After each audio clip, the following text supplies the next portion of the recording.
him to the second and third rounds of the NFL Draft. And I think he's a guy that will have a phenomenal NFL career. Never quits on a play. I want this guy on my team. I'm just excited to bring it. You're listening to the NFL Draft on ESPN Radio and the ESPN app. Good to have you with us along for the ride of rounds 2 and 3. In a little over a minute, the commissioner will make his way to the podium and announce the official beginning of round number 2. The Cleveland Browns will be on the clock. In fact, they've got 2 of the first 3 picks in this second round. Indianapolis has the 4th and 5th picks of this second round. So plenty of action with those 2 franchises in the early going. The NFL Draft on ESPN Radio is presented by State Farm and by Zip Recruiter. Let's pause 10 seconds for station identification. You're listening to the NFL Draft on ESPN Radio and the ESPN app.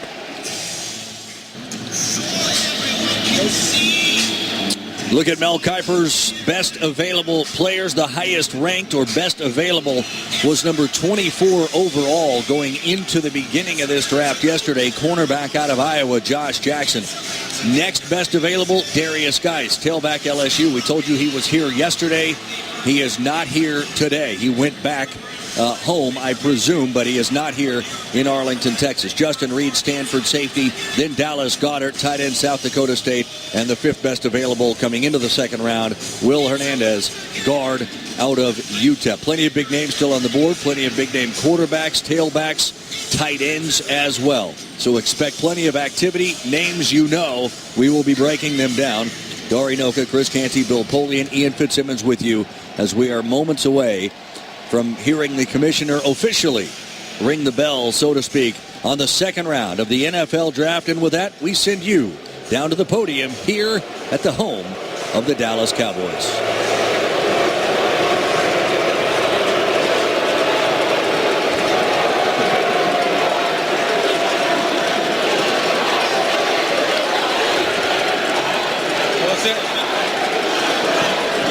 Good evening and welcome to night 2 of the 2018 NFL Draft. Last night was electric here in Dallas with 100,000 fans here at AT&T Stadium. That's a real tribute to you all and your passion, and more than 30 million watching across the country. We're looking forward to another great night with you tonight. For the second and third rounds, we are honored to welcome Walter Payton NFL Man of the Year honorees from every team, plus other NFL legends, including these 10 Hall of Famers. From the Browns, Jim Brown. Just wave. That's from the Raiders, Willie Brown. From the Packers, a new member of the Hall of Fame, Jerry Kramer. From the Bills, Andre Reed. From the Bears, Mike Singletary. From the Dolphins, Dwight Stevenson. From the Chargers and the Jets, LaDainian Tomlinson. From the Cardinals and the Rams, Aeneas Williams. And from the Steelers, 49ers, Ravens, and Raiders, Rod Woodson. And on my right, from the Dallas Cowboys, the Cowboys' first ever draft pick, Bob Lilly.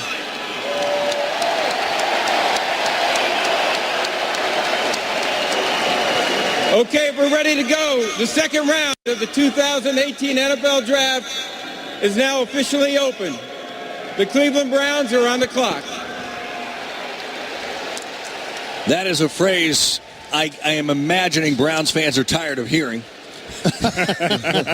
Seems to be a fairly commonly used phrase around the NFL Draft. Dari Noka, Chris Canty, Bill Polian, and Ian Fitzsimmons. The Browns are indeed on the clock. We know what they did yesterday with the number 1 pick, taking Baker Mayfield, their next franchise quarterback out of Oklahoma. 3 picks later, They passed on Bradley Chubb, defensive end out of NC State, in favor of the Ohio State cornerback Denzel Ward. So Mayfield is there. Ward is there.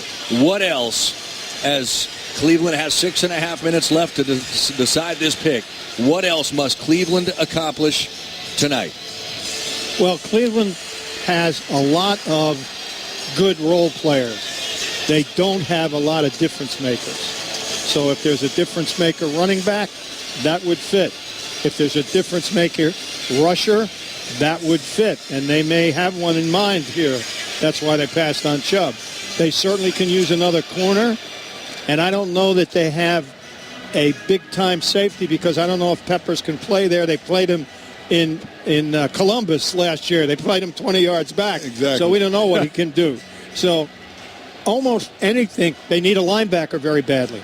So a difference maker at any of these positions would be good. Is there a tackle on the board, Jaron Christian or Connor Williams out of Texas, perhaps, that you would look at knowing that Joe Thomas is no longer here? I think that's the area that they have to address. If you got the franchise quarterback, you've got to have somebody in place to protect him. Now, I know that they have a guard that's played some tackle before, but I don't know if that's the direction they want to go. I think it's probably in their best interest to look and see if there's a player that they like to play offensive tackle. That's a good point. I think they need two, actually. I don't think they have a really good right tackle either. And I don't think it's Connor Williams. I talked to not one but two scouts independent of one another that both of them said he's not a tackle in the NFL. Arms are too short. Film in 2016 was exceptional. Had a heck of a season, whether it was a new coaching staff, new scheme, whatever it may be. Last year's film, horrendous with short arms. Good feet, though. He's more guard than tackle from what I'm told in the NFL. And they have two good guards, right, by the way. Yeah. Seeing the two picks that he's made so far in his first foray as GM of the Cleveland Browns, what is the statement that you guys believe John Dorsey has made to this point? The statement is, I believe in my scouting staff, and I'm not going to go by the scouting norms. The scouting union norms have been broken. 6 foot is a circle PQ, physical quality. That means you shouldn't take the guy high. 5 feet 10 and 173 pounds is a circle. 173 is a circle PQ for a cornerback. It means you should not take him that high. And very often, guys with circle PQs fail. So John has said, no, I'm going by my own template, which is great. He should. And that's what they're doing. And with that being said, I think they're putting more of an emphasis on production that they've seen on tape rather than trying to project dominant traits that would equal production in the National Football League. Again, Bill is right on it. I don't necessarily agree with the direction that they've gone with their first two picks, but, he's got a plan and he's going to stick to it. I'll tell you this. It sounds like listening to you two guys who both have Super Bowl rings. There's still a lot of needs, obviously, in Cleveland. It is Cleveland, the highest-rated player that John Dorsey and his staff have on the board. Pull the trigger. Yeah, I don't doubt that they will. And there are enough good players here, and they have enough needs, that the need line will cross the talent line. Again, Cleveland, Giants, Cleveland, and then Colts. That's the first five. Give me a sneak preview of what you guys are imagining. For those who may just be joining us at the official beginning of the second round, Indianapolis' train of thought here with two consecutive picks coming up, 4th and 5th in this round. Josh Jackson has cover 2 corner written all over him. He's what Tony Dungy drew up. Out of Iowa. Yeah, he's Marlon Jackson with better ball skills. So they've gone to a Tampa 2 defense, back to what we used to play. So if he's there when they pick, I'd be surprised if they pass him. And they need a running back. I don't know which one it would be, but they need one. I would agree with what Bill said, and I would even add on to that. They need another complimentary receiver opposite of T.Y. Hilton. They signed Ryan Grant in free agency, and that's great. But they need another wide receiver. They need another weapon for Andrew Luck. They're asking him to do too much. That's how he ended up in the injury situation in the first place. They address the offensive line, now get him some skilled position players. So those are the Colts that are picking 4th and 5th in this round. Again, Philadelphia will make its first pick a little bit later in the round. The Rams yet to pick in this draft. The Chiefs yet to pick. The Texans yet to pick. So over the course of the next few hours, you'll see the first pick by those 4 franchises. Again, Eagles, Rams, Patriots, and Texans. The Browns, though, their pick is in. It is about to be announced. Again, Baker Mayfield, quarterback out of Oklahoma, and cornerback out of Ohio State, Denzel Ward, were the 2 Browns picks in the first round yesterday. The Browns pick again is in. Roger Goodell, the commissioner, moments away from making his way to the podium. This happened a few times last night as he was on his way out. The clock was winding down. He hit a snag. So the commissioner didn't used to be the voice of the second round. There used to be a different voice of the second round. You're exactly right. There will be, too. I think I'm used to saying he makes his way to the podium. No, the second-round pick of the Cleveland Browns is actually supposed to be made by the Hall of Famer Jim Brown. Oh, okay. And you're doing the third-round pick, Chris Canty, doing the third-round pick New for the York New York Giants. Yep. What's your round of? You played for the Cowboys and the Giants. You're picking for the Giants. Are you expecting cheers, boos, or somewhere in between? Somewhere in between, but if I get some boo birds that come out, I've got an answer for that as well. We should be able to see that answer from where we sit. If they come from the balcony up here, you know who it is. I think Bill saved the Nutter Butter along with Dari just to chuck down at you. I saved the Nutter Butter. I've got one here ready for you, Canty. Make no mistake. Oh, my God. Just bring me back a hot dog from the green room, okay? I got you, Bill. I got you. All right, let's get down there to the podium here inside AT&T Stadium. It is, I believe, the commissioner who will be making his way to announce the special guest picker of the Cleveland Browns. Oh, we have another snag. We're not there yet. Okay, we're not there yet. I'm getting false counts. False start. Cleveland is back up on the board. That's what I was going to say. Did the Giants already make a pick? They apparently exactly already right. made a pick. And that'll happen here. That's going to happen throughout the second and third round. It's going to be, as we look at the board, it says Cleveland again. So, yeah, Browns' first pick is in. Giants' first pick is in. Browns officially back on the clock with the third pick of the round. The announcements will come far slower, and this is usual, far slower than the board will be changing. All right, here we go. To the podium, the commissioner and Jim Brown. To announce the Cleveland Browns selection, please welcome from Syracuse University, the great Hall of Fame fullback, Jim Brown. Okay. All right. With the 33rd pick in the 2018 NFL Draft, the Cleveland Browns select Austin Corbett. Mel Kiper Jr., player profile. He played left tackle, but he's going to be a guard center in the NFL. Austin Corbett is a guy, I think, very underrated. Displays all the attributes necessary to be one heck of a starting guard or center in the NFL. Has that powerful base to move defenders off the ball on a regular basis, and he more than holds his own in pass protection. Austin Corbett out of Nevada started the final 3 seasons there. The second I saw Nevada, I thought of you. I know your son was coaching him. My son's very happy tonight. My son recruited him and coached him at the University of Nevada, Reno. He's an outstanding young man. They may be thinking of him as a tackle. We kind of saw him as a guard, but and he played tackle at Nevada, but apparently that's where the Browns think of him. This is a really good pick for the Browns. He is a great kid. I've gotten to know him. He's a terrific kid. Fantastic. Go ahead. Yeah, the Browns are going back to the well. They've got Joe Bitonio, another offensive lineman from Nevada who has that versatility. So apparently they like what they saw. They went back and got Austin Corbett. Brian Polian's very happy. The picks are congratulations to your son, Brian, no doubt. All right, let's go back to the commissioner who is walking out of the stage to help announce the Giants pick with a friend of yours, Chris Canty. Let's head that way.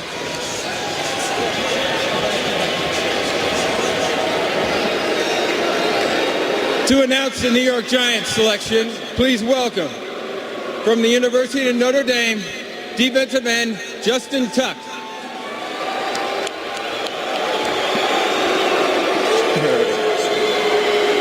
It's my honor to represent the greatest franchise in all of sports. And with the 34th pick in the 2018 draft, my New York Football Giants select Will Hernandez from UTEP University. Mel Kiper Jr., Player Profile. 6'2.5", nearly 330 pounds. Will Hernandez, with 37 reps, is the most dominant run-blocking guard I have graded out in 20 years. That's what he does. He dominates the opponent at the point of attack. Better athlete than given credit for. Good technician. To me, he's a guy immediately will start in the NFL. Could make all rookie teams with his ability to dominate as a run blocker and be more than adequate in pass protection. Will Hernandez started all 49 games during his UTEP career at left guard. That is what the Giants do here in the beginning of the second round. Chris Canty, your thoughts? Yeah, this is someone I talked about the Giants potentially going after early in the second day of the draft. He's a road grader. Dave Gettleman, when he was introduced as the general manager of the New York Giants, said he wanted to address the offensive line. He wanted more hog mollies. This fits that description. He's a guy that they're going to plug in at right guard, and they're potentially going to leave him there for the next 8 to 10 years. I like the draft pick, and again, it complements what they did with the number 2 overall pick. He is the first UTEP athlete ever to be back-to-back, get back-to-back AP All-America honors. First UTEP athlete ever in any sport. And he's the quintessential hog molly. Yeah. I mean, he gets off the ball and road grades. There's not much else to say about that. And Saquon Barkley is a happy man. There's an old saying Absolutely. in this league, you need a center, 3 tackles, and a guard to run behind. There he is. Bill Polian, Chris Canty, Ian Fitzsimmons, Dory Noka with you here inside AT&T Stadium. 2 offensive linemen off the board. Austin Corbett, guard, Nevada to Cleveland. Will Hernandez, guard, UTEP to the Giants. Once again, the Cleveland Browns as we head back to the podium.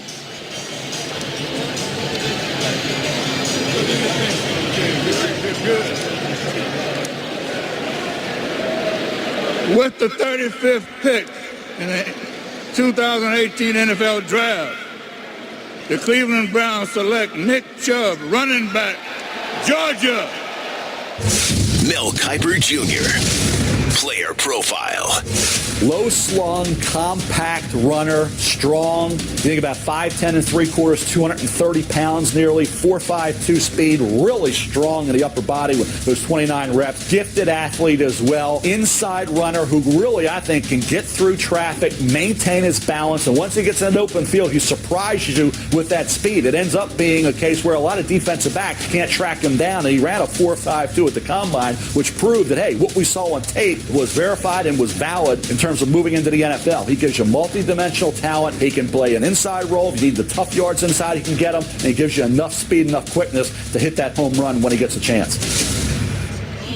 All of Mel Kiper's player profiles tonight brought to you by Courtyard by Marriott. Passion moves us forward. It's how you think. It's how we think. Courtyard by Marriott, the official hotel of the NFL. Bill Polian? This is a guy who had breakaway speed until he hurt his knee 2 years ago.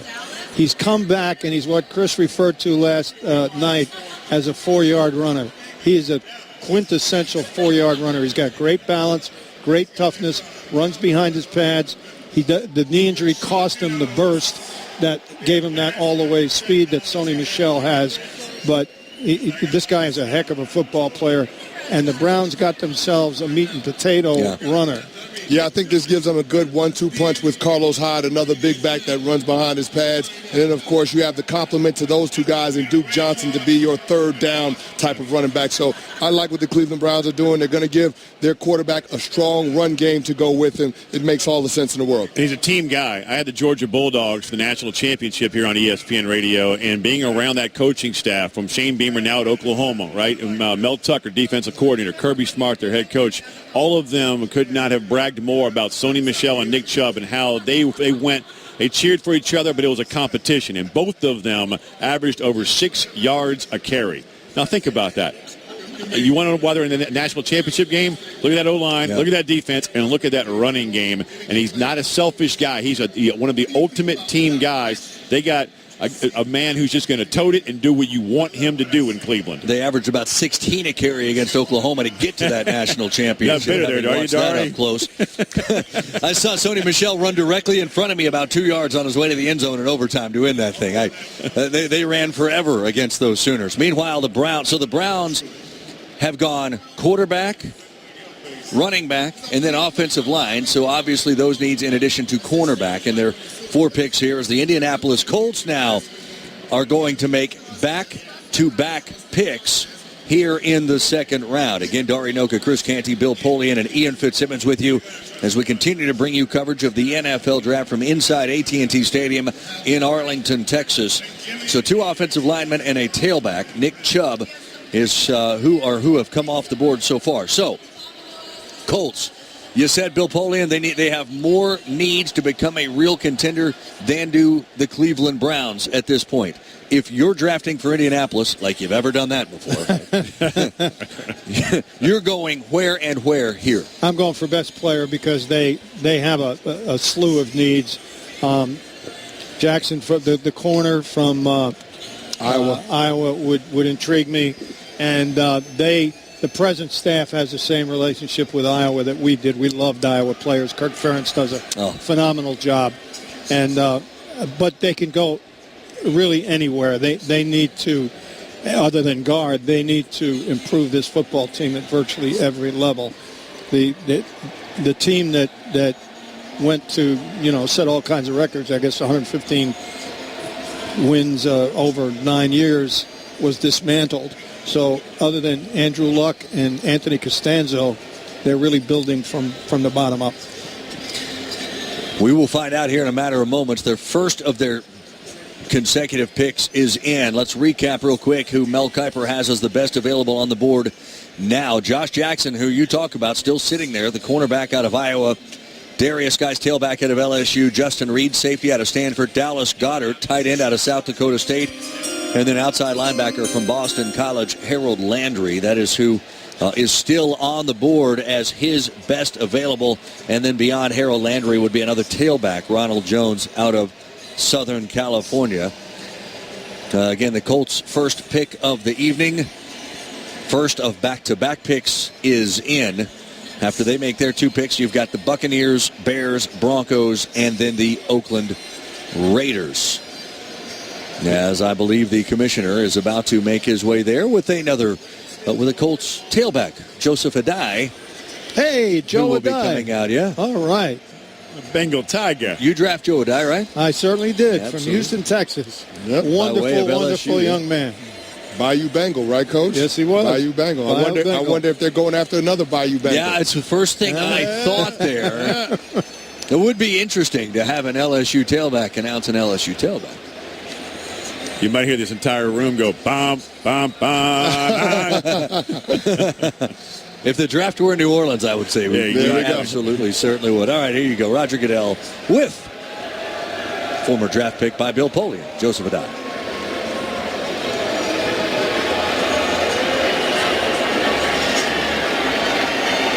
To announce the Indianapolis Colts selection, please welcome from LSU running back Joseph Adai.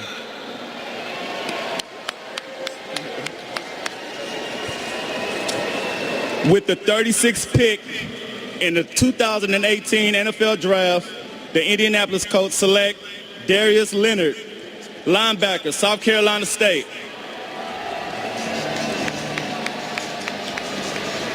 Linebacker Darius Leonard, not necessarily high on these lists. However, Bill Polian, there's no such thing as a reach. They found somebody that they thought fit what they wanted to do, and they went and got it. This is a will linebacker in the 2018 NFL Draft. The Indianapolis Colts select Braden Smith, guard, Auburn.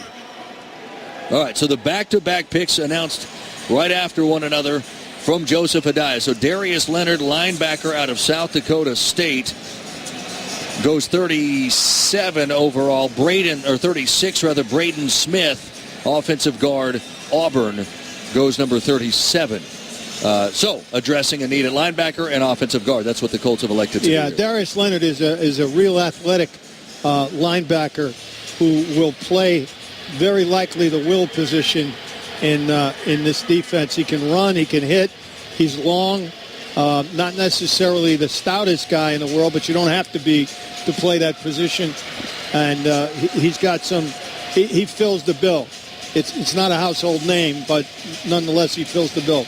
Braden Smith is a road grader, 6'6 and a quarter, 315.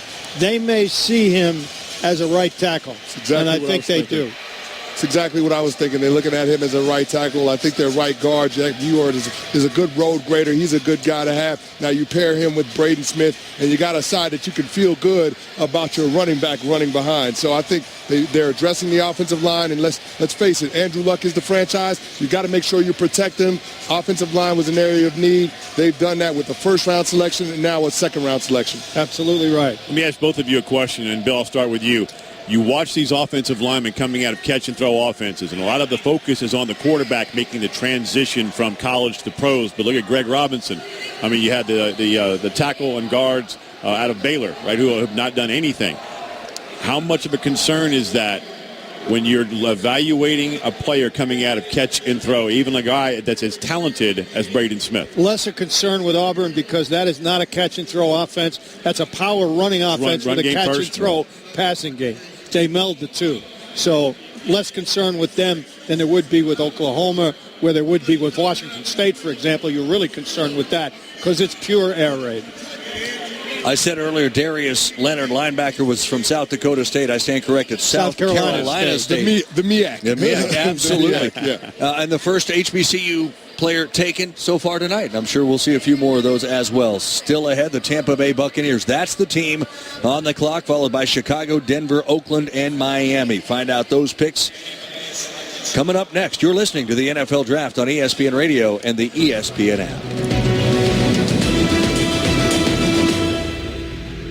This guy has tremendous instinct to locate the ball carrier and make plays. This is the NFL Draft on ESPN Radio and the ESPN app. To announce the Tampa Bay Buccaneers selection, please welcome from the University of Virginia, cornerback Rondé Barber. Hey guys, doing shout out to the Orange Bucks over here. With the 38. Mel Kiper Jr., player profile. Roy, known for his explosiveness, the thing that goes overlooked with Jones is the conviction he runs the football with. Gets tough yards after contact, elusive enough to make defenders miss. What he needs more is more reps in the passing game. But he has a chance to be, as a runner, one heck of a rookie coming into the league. Ronald Jones out of Southern Cal. He goes 6th in the second round of the Tampa Bay Buccaneers as we welcome you back inside AT&T Stadium for coverage of the second day of the NFL Draft here in Arlington, Texas. Story Noka, Chris Canty, Bill Polian, and Ian Fitzsimmons. Ronald Jones, the second tailback of the night to come off the board. And he goes to Tampa Bay, guys. Well, you knew they were going to have to address the running back position after they parted ways with Doug Martin, so this pick makes sense. Ronald Jones, I think he's one of the better athletes at the running back position in this year's draft, so I like the pick. Him and Jacquizz Rodgers kind of being a 1-2 punch of sorts makes sense, especially with a team that has a need to try to have more balance on the offensive side of the ball. I agree. Ronald Jones' only hole is that he's 205 pounds. And so he's not a heavy-duty back. But he's got shake and bake. He's got explosion. He can catch the ball. In combination with another back, he'll be pretty good. And he's probably a very good third down back. Chicago Bears, second round pick. Number 7 overall in the round, about to be picked. Remember, they took Roquan Smith, linebacker out of Georgia, yesterday. To announce the Chicago Bears selection, please welcome from Baylor University, Hall of Fame linebacker Mike Singletary.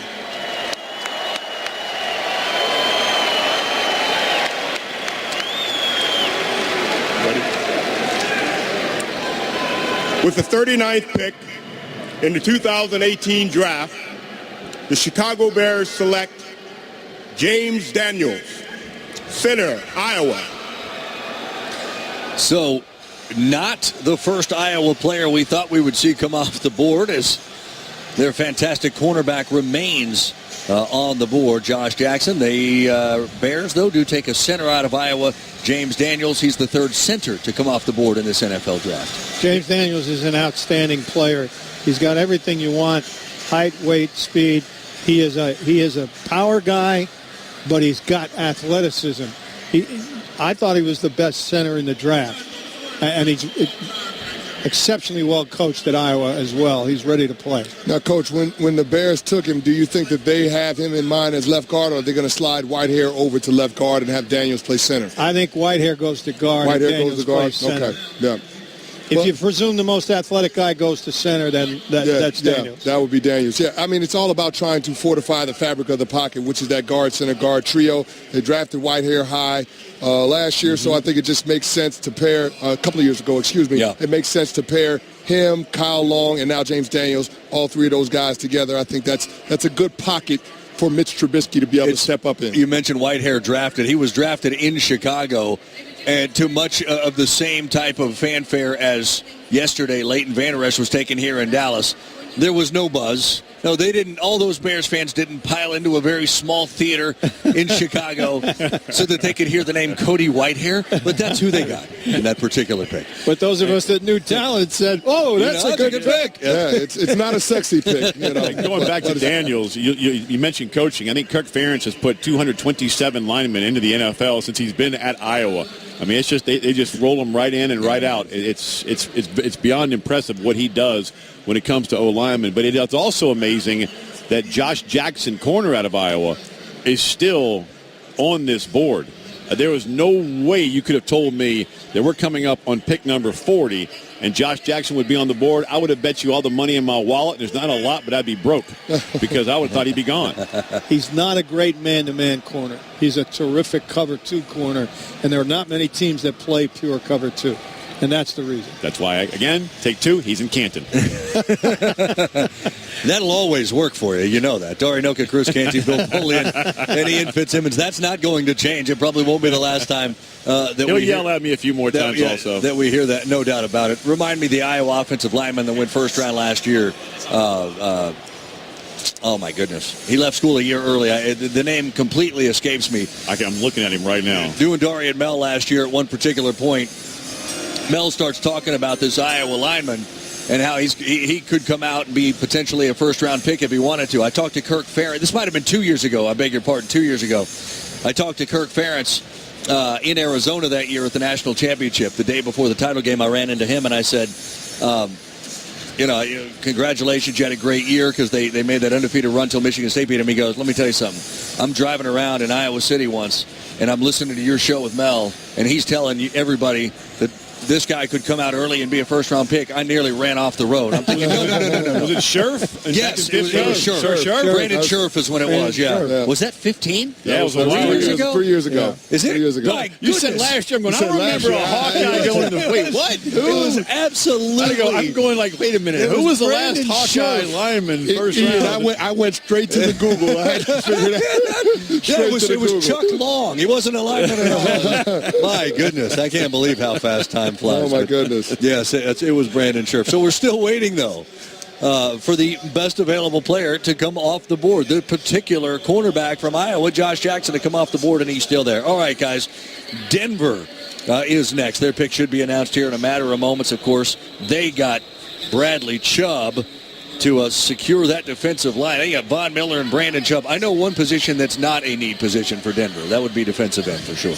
Absolutely not. What is a need position at this point? I think they continue to upgrade the offensive line. You went out and signed Case Keenum. I understand that he's going to be a bridge quarterback to whatever your future holds. That's why you signed him to a 2-year deal. But you started the process a couple of years ago of upgrading the offensive line. You brought in Ronald Leary from the Dallas Cowboys to play guard last year with Garrett Bowles at tackle. I think you continue along those lines to improve that group up front. I agree completely. That group has been underperforming really since the days of Peyton there. I mean, Peyton got it out so fast that the leaks in the dam didn't show up. Right. But the minute Peyton was gone, boy, look out. There were a lot of lookout blocks. It's hard to play quarterback when you're not upright, Bill. It's hard to play quarterback really when you're not upright. When you're the Broncos and you go 5-11, nobody's accustomed to that, but that tells you there's a lot of opportunity to get better. And again, perhaps Bradley Chubb certainly helps that, but you start to wonder on the offensive side, do they go there at some point here early on the second night of the NFL draft inside AT&T Stadium? The commissioner making his way out with one of the hardest hitters I've seen since I've started watching football, Steve Atwater. Let's go to the podium now. To announce the Denver Broncos selection, please welcome from the University of Arkansas, free safety, Steve Atwater. Broncos country, make some noise. You're going to love this pick. With the 40th pick in the 2018 NFL Draft, the Denver Broncos select Courtland Sutton, wide receiver, SMU. Yes. Mel Kiper Jr. Player profile. What really impresses you with Sutton is his size and his athleticism. 6'3.5", 220 pounds with long arms, 4.54 speed, great quickness, great explosiveness, strong for his size, and is a really good leaper. Became a very good possession receiver, I think, is what he can continue to be. What I want to see him do is be more consistent week in and week out in terms of just dominate, going out with that attitude, I'm going to take over this game. Also want to see him catch the ball away from his body more. If he does all that with his skill set, he could be a number one option in the NFL. He was Mel's 5th highest rated wide receiver coming in. He goes ahead of two guys still listed ahead of him, Anthony Miller out of Memphis and DJ Chark out of LSU. But Courtland Sutton to the Denver Broncos. So somebody for Case Keenum to work with here in camp and target in the fall. Yeah, I would push back a little bit. I don't think he's got the capacity to be a number one because at 4.54, it's pretty hard to dominate in the National Football League. He's going to have to win jump balls. Mike Evans, by comparison, he's often compared to, is a sub 5 guy. Sub 4.5 40.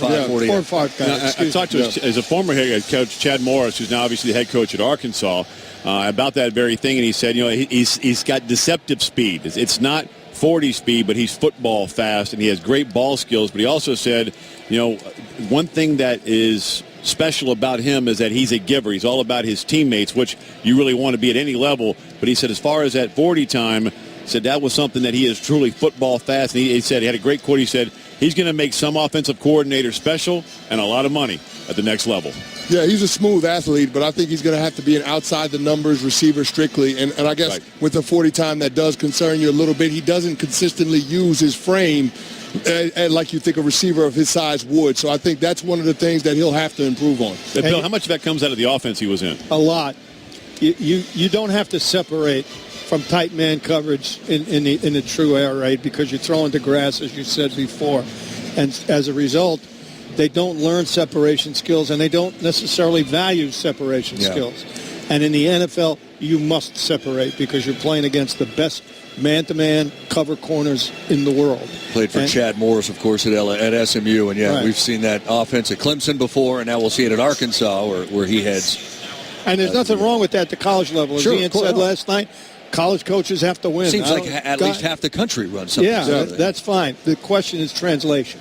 All right, we have our first trade of the second round after 7 trades yesterday. And Oakland has traded spots with Tennessee. So the Tennessee Titans are now on the clock. We'll get the details of that trade in a moment. Tennessee was not selecting until the 25th pick of this round.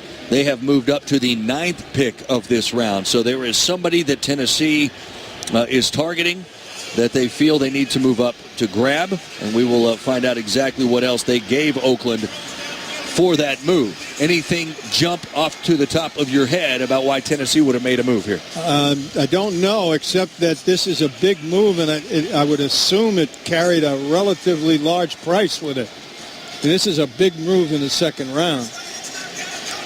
So Tennessee moves up. Again, we'll get the trade details to you in just a matter of moments. So far here in the first 8 picks, we've had 4 offensive linemen go, as well as 2 tailbacks, a linebacker, and then wide receiver Courtland Sutton just a moment ago. I'm looking on the board right now, and who would you move this far from 57 to 41?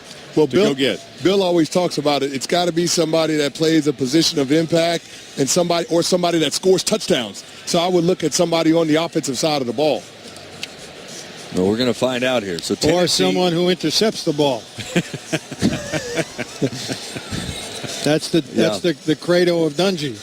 That's a good point. If you're high and around, you better take a guy that scores touchdowns, throws touchdowns, or prevents touchdowns. I'll give you a heads up here. I have a hunch you're going to hear a pretty good ovation here in Texas when Roger Goodell makes his way up with a very special guest many in this building may appreciate. You'll find out who that is. Let's get you to the podium right now for the Tennessee Titans selection after moving up 16 spots. The Oakland Raiders have traded the 41st pick to the Tennessee Titans. To announce the Tennessee Titans selection, please welcome from the University of Texas at Austin, quarterback Vince Young.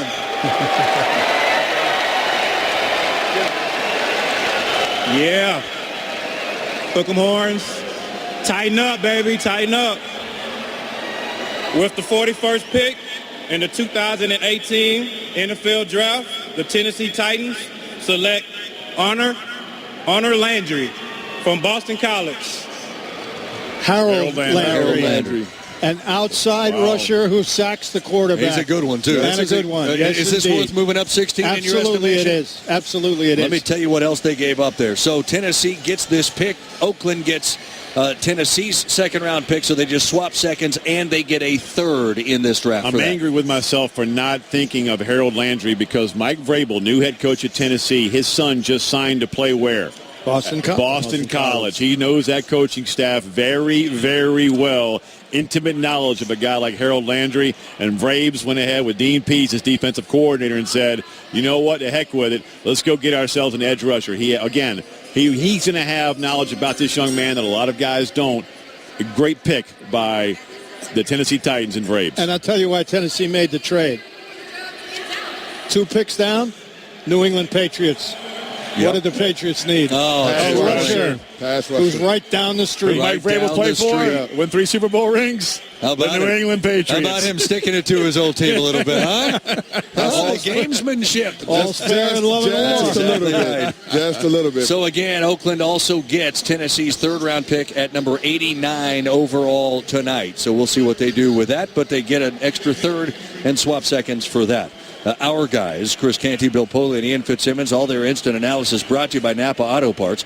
With quality parts and know-how, Napa Auto Parts can help you keep your ride running longer, stronger. That's Napa know-how. The Miami Dolphins, New England Patriots, and Washington Redskins are the next 3 teams to pick. Find out those picks coming up next. This is the NFL Draft on ESPN Radio, presented by State Farm and by ZipRecruiter. This is the NFL Draft on ESPN Radio and the ESPN app.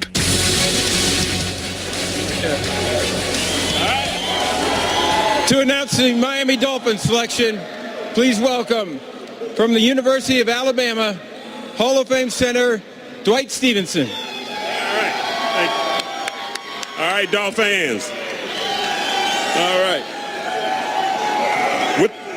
With the 42nd pick in the 2018 NFL Draft, the Miami Dolphins select Mike Gesicki, tight end, Penn State.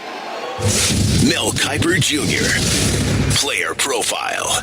We look at Mike Gesicki, 6'5.5", 247 pounds with incredibly long arms, huge hands. What shocked me was the 4.54 speed. Though he played pretty fast, but not that fast. 22 reps for a kid with long arms was, I thought, impressive. And what also was a surprise was that 41.5 vertical. This is a guy who's impressive, off the charts athletically, really good catch radius, excellent hands. The big concern is going to be blocking. That's the issue. He's not an extension of your offensive line. He's not an inline tight end, kind of a one-dimensional pass catcher. And if you're going to be that type of player, you better be spectacular, not have any drops, and be able to get down the field. On paper, he should be able to do that. Coming to you from AT&T Stadium in Arlington, Texas, Story Noka, Chris Canty, Bill Poley, and Ian Fitzsimmons. Mike Gesicki comes off the board at number 42 overall, tight end out of Penn State to the Dolphins. You know, there were people that thought South Dakota State's Dallas Goedert would be the first tight end to go. He, at best now, will be the third tight end to go. It proves once again that in this day and age in the National Football League, teams prize tight ends who can go get the ball down the field. The idea of the Witten tight end, the complete guy, the Anthony Fasano who can block and knock you down and catch in the intermediate area, they're not as valued as much anymore. Gesicki is almost a non-combatant in the run game. But The bottom line is he scores touchdowns. I mean, he's a freak athlete. I mean, this guy is capable of winning an NBA slam dunk contest. He's that kind of guy. I mean, he had a video that went viral. He's unbelievable. Unbelievable athlete, and I think he's that guy that's going to be that matchup nightmare for defenses, whether you try to put a linebacker on him or a safety on him. He's got the size or the athleticism to make it a problem for either matchup. So I like the pick. It makes sense. It's a position of need. Another trade, guys, just now, as we were waiting for the Patriots pick to come in. They have traded out of the 43 spot here. The Lions have moved up. So the Detroit Lions are now picking, and we're just a moment away or two from hearing their pick. The Lions appear to have moved up 8 spots, assuming, their next pick would have been at 51.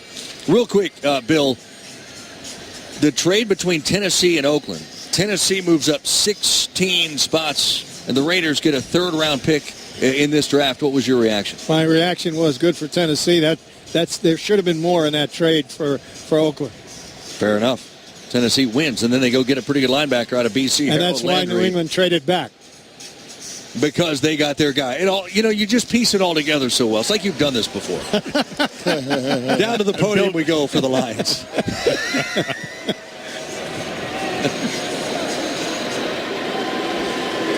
The New England Patriots have traded the 43rd pick to the Detroit Lions. To announce the Detroit Lions selection, please welcome, from the University of Nevada, wide receiver Nate Burleson.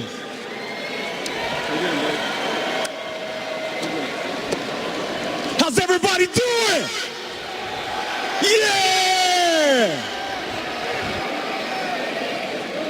Had to make sure I got the right card. Don't want to fall for the banana in the tailpipe. Now listen, all jokes aside, they say that Dallas is the home of America's team.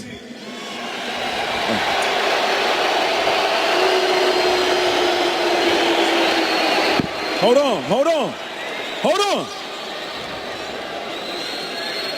Well, if that's the case, Detroit is the home of America's heartbeat. Now listen to me. This pick right here is dedicated to the men and women of Michigan. I'm talking about the no days off, lunch pail packing, hard hat wearing, blue collar hands that help build this country. Michigan, Detroit, I salute you. And with all that said, with the 43rd pick in the 2018 NFL Draft, the Detroit Lions select Kerryon Johnson, running back out of Auburn. Lion blood forever.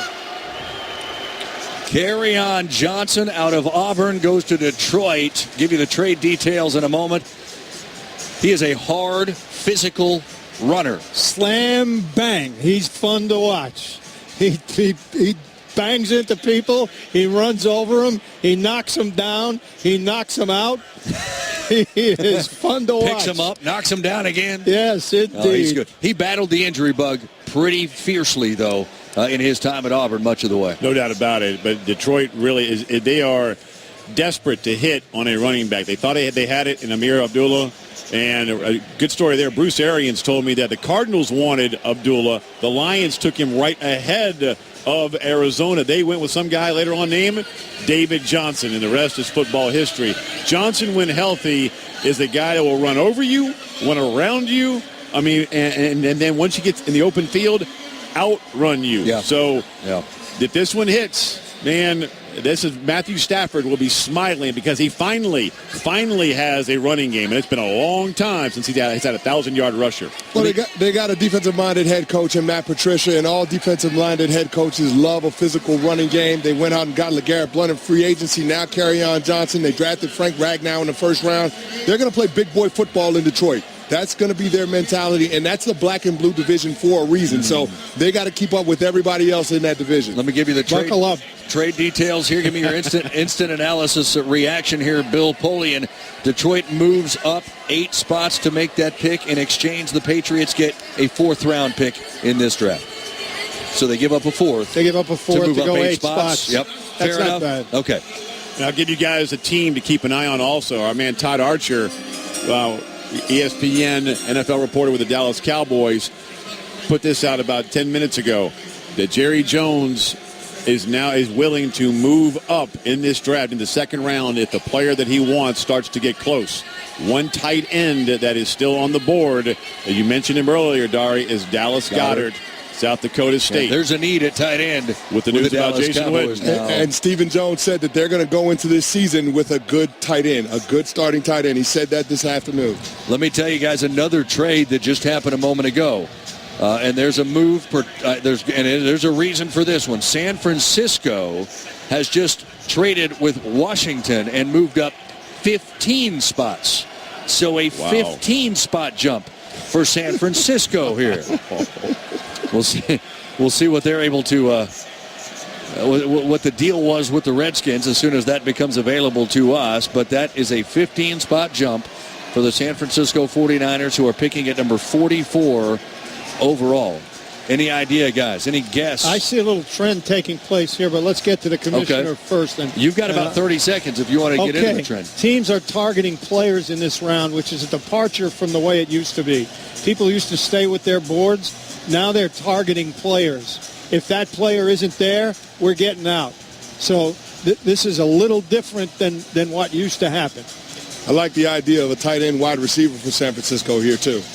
All right, here are the trade details. Then we'll get to the commissioner. They swap second rounders, Washington and San Francisco. Niners go up 15 spots. The Redskins get a third-round pick in this draft at number 74 overall. San Francisco gets a fifth in this pick. So they swap a third for a fifth for the 15-spot jump. As we head down to the podium again, the commissioner and Merton Hanks. The Washington Redskins have traded the 44th pick to the San Francisco 49ers. To announce the San Francisco 49ers selection, please welcome from the University of Iowa, safety Merton Hanks.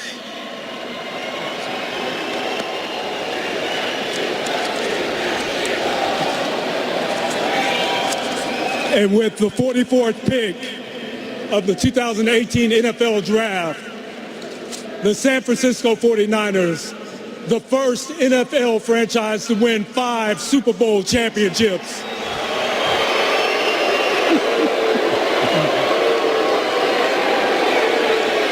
The San Francisco 49ers select wide receiver Dante Pettis, wide receiver Washington. Dante Pettis, who not only is a dynamite receiver, he also returned 4 punts for touchdowns a year ago for the Huskies. I was there when he set the NCAA record for all-time punt returns, 4 touchdowns, and he is a fascinating young man. I mean, look, he's a freak, meaning you throw him the ball, he's going to go get it. Great ball skills, instinctive returner also. His family is amazing. His dad, Gary Pettis, played in the major leagues for years. Now an assistant coach with the Astros, just won a World Series. His brother, Kyler Pettis, is an actor, starred in Days of Our Lives for years and years. Austin Pettis, his cousin, played in the NFL. His family is amazing. And he is an amazing football player and fearless when it comes to returning punts. You left out one detail. What character was he in Days of Our Lives? Didn't watch it, but my wife did. I'll text her. We'll ask her.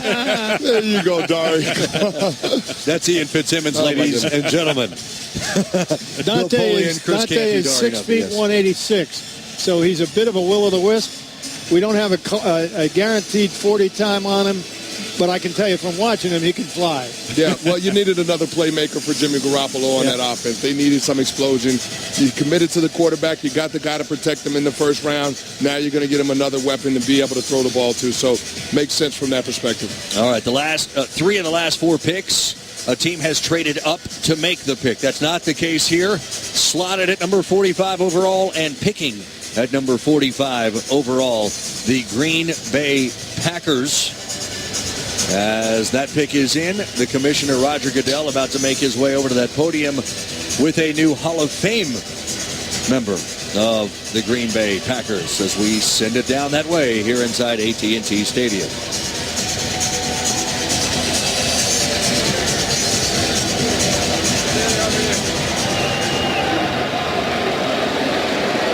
To announce the Green Bay Packers selection, please welcome from the University of Idaho, Hall of Famer, offensive lineman, Jerry Kramer. Thank you.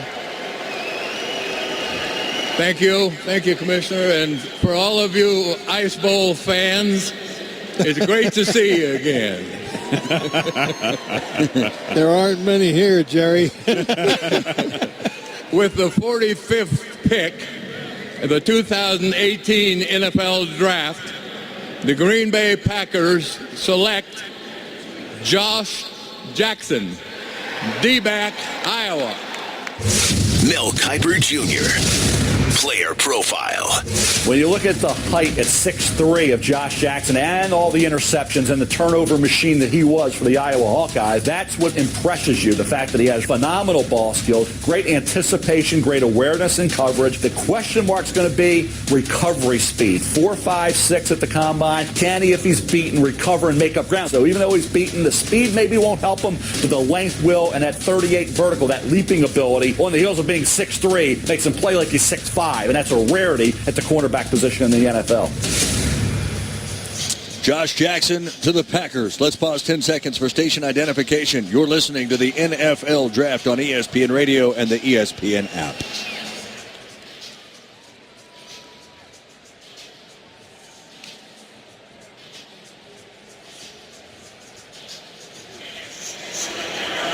Guys, the Packers have gone cornerback with their 2 picks here in this draft, Bill Polian. And they needed to, without question. Mike Pettin, the new coordinator, this is a little bit surprising to me. He values cornerback more than almost any defensive position because his basic philosophy is lock up man-to-man on the outside and everybody else figure out a way to rush the quarterback. The 4.56 time that Mel referred to was at the combine. He ran a lot better his pro day, 4.48. So let's say he's 4.52. That's the way the teams look at it. Split the difference. That's a little slow via Pettin standards, but he's long and he's got unique ball skills. So obviously Pettin feels, and the Green Bay staff feels, that he can get the job done. They needed 2 new corners. I think both of them are in there on day one. They are. This is a team that allowed 21 pass touchdowns to receivers last year. That's the worst number in the league. And over the last 2 years, they've given up 26 pass touchdowns on throws at least 15 yards downfield. That is by far the worst in the NFL in that stretch. Deny vertical entry with the reroute. That's what Josh Jackson is in this situation. Not necessarily the biggest corner in the world, but he plays big and trying to get his hands on receivers. So I like that idea in that cover 3 scheme. That makes a whole lot of sense. Kevin King, another corner that they drafted last year, 6'3". He's a bigger guy, but the same concept. And then you've got a true man-to-man cover corner in Jair Alexander. So I like the complement of cornerbacks that they put together over the last couple of drafts. Guys, another trade just a moment ago. Cincinnati was on the clock. They have traded out of that spot at 46 overall. The Kansas City Chiefs have moved up 8 spots. And the 2 teams have swapped third-rounders as well. So Cincinnati gets pick number 78. Kansas City slides down to pick number 100 in the 3rd round there. So the Chiefs are the team whose pick will next be announced.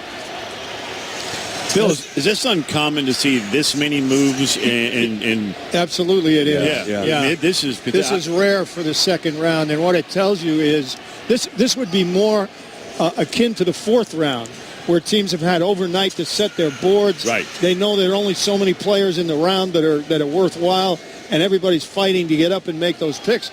In this situation, we've seen teams who are on the board, on the clock, saying to themselves, hey, I don't want this guy here. You know what? I'll give the pick away. Let me go back. And teams saying, I got to have this guy. Landry being the prime example, I got to get in front of New England, otherwise he's going to be gone. Let me go up there and get this. Targeting individual players normally doesn't happen in the 2nd round, and we might set a record in the 2nd round for trades tonight.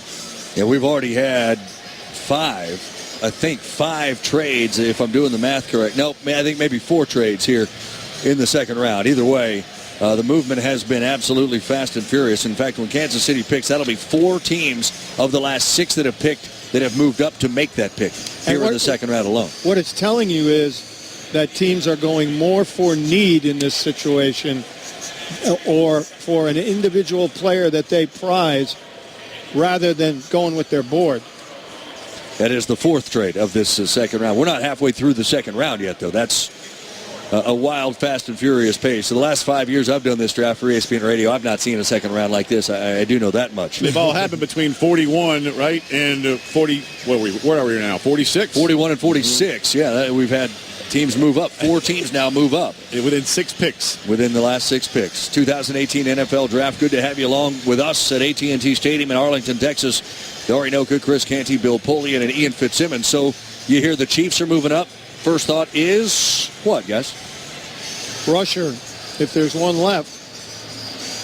Well, let's look here. I mentioned Sam Hubbard earlier. You don't like him a lot, it sounds like, Bill, even though he's all over the Ohio State record books when it comes to tackles for loss and sacks. What is it about him? Is it the weight? I don't think he's an outside linebacker. I agree. I don't think he's an outside linebacker. Can't stand up? Right. It doesn't. And I'm not sure he's sudden enough. But, I mean, what do I know?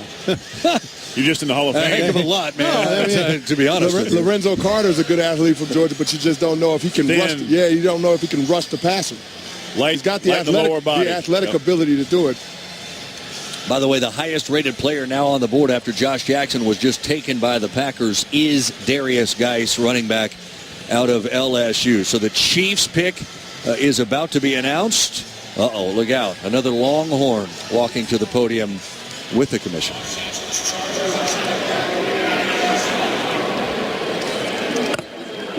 The Cincinnati Bengals have traded the 46th pick to the Kansas City Chiefs.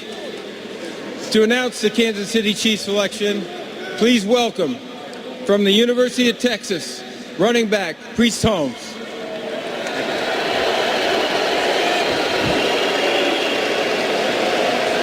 So on Sunday in Kansas City, we would often have a priest in the building. And tonight, for the 46th pick in the 2018 NFL Draft, the Kansas City Chiefs select Breeland Speaks, linebacker, Ole Miss. Mel Kiper Jr., player profile. Love the fact that Speaks really came on this past year. His best football is ahead. He's really coming into his own at the right time. Love the fact that he can be a defensive end or a defensive tackle with his hand on the ground or play on his feet. Promising pass rusher. I think the most underrated player in this draft on the defensive side of the ball is Breeland Speaks.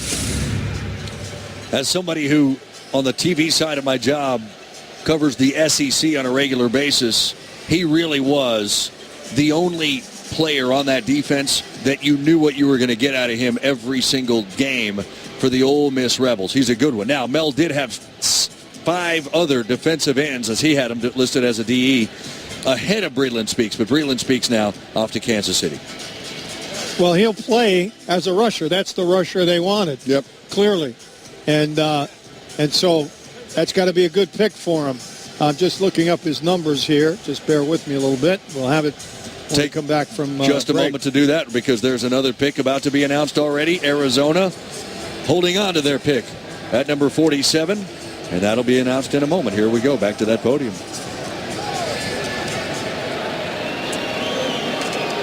To announce the Arizona Cardinals selection, please welcome from the Southern University, Hall of Fame cornerback and safety, Aeneas Williams. Thank you. What's up? Hey, guys, on behalf of every NFL legend, I want to personally thank every one of the fans for coming out and making this draft one of the best that we've ever had. Appreciate you.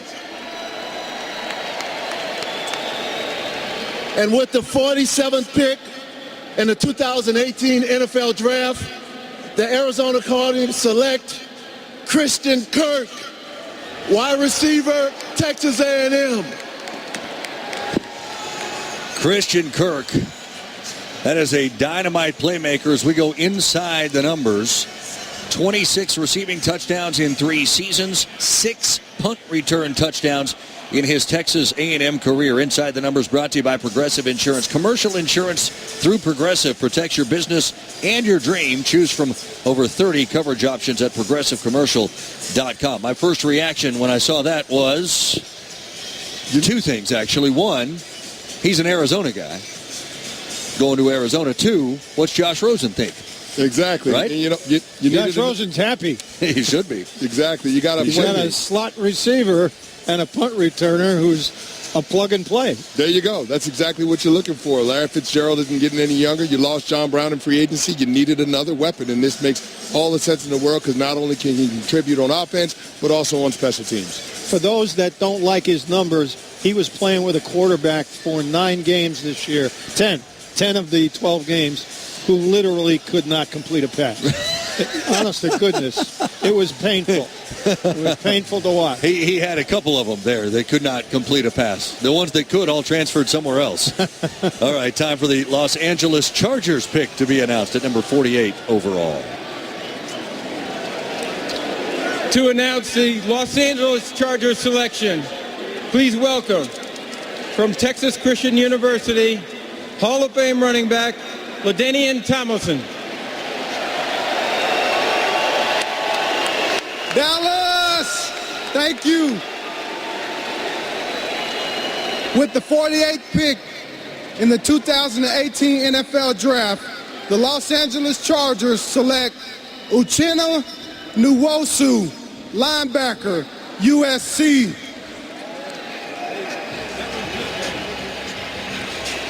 Uchenna Nwosu, linebacker, USC, to the Chargers. You raised your hand in the air, Ian Fitzsimmons, when that was picked. I have seen 4 teams in college football more than my kids the last 2 years, and this is one of them, the USC Trojans. He is a pure pass rusher. His defensive coordinator, Clancy Pendergast, has told me that when you needed to get home, there were times that he knew he had to blitz, but because of 42 on his team, Uchenna Nwosu, he would not dial up a blitz knowing he could make the play. That's how special this young man is. They got a steal in the USC Trojan. I mean, a steal. Wow. Uchenna Nwosu. And his best football may be in front of him. He's still got a lot to learn at the position, particularly against the run, but he is a natural-born pass rusher. 6'2", the size is the reason he went this late. Right. Mel Kiper had him listed as the number 2 outside linebacker in the draft, behind only Boston College's Harold Landry. So with the Chargers pick now announced, Nwosu, the Indianapolis Colts are on the clock. It's the 3rd selection of the 2nd round for the Indianapolis Colts. In a moment, you'll find out who they get. You're listening to the NFL Draft on ESPN Radio and the ESPN app.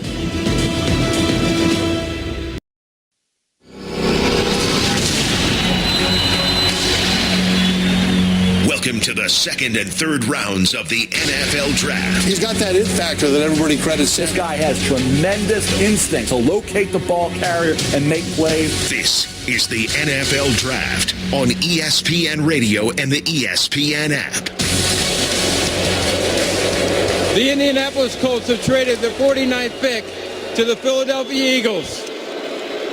To announce the Philadelphia Eagles selection, please welcome from the University of Louisville, kicker David Akers. What's up, Dallas? We heard you in Philly last year.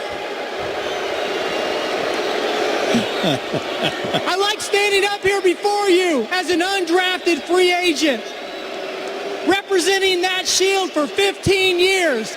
Tonight, I'm representing the Philadelphia Eagles, NFC East champs, divisional champs, NFC champs, and world champs.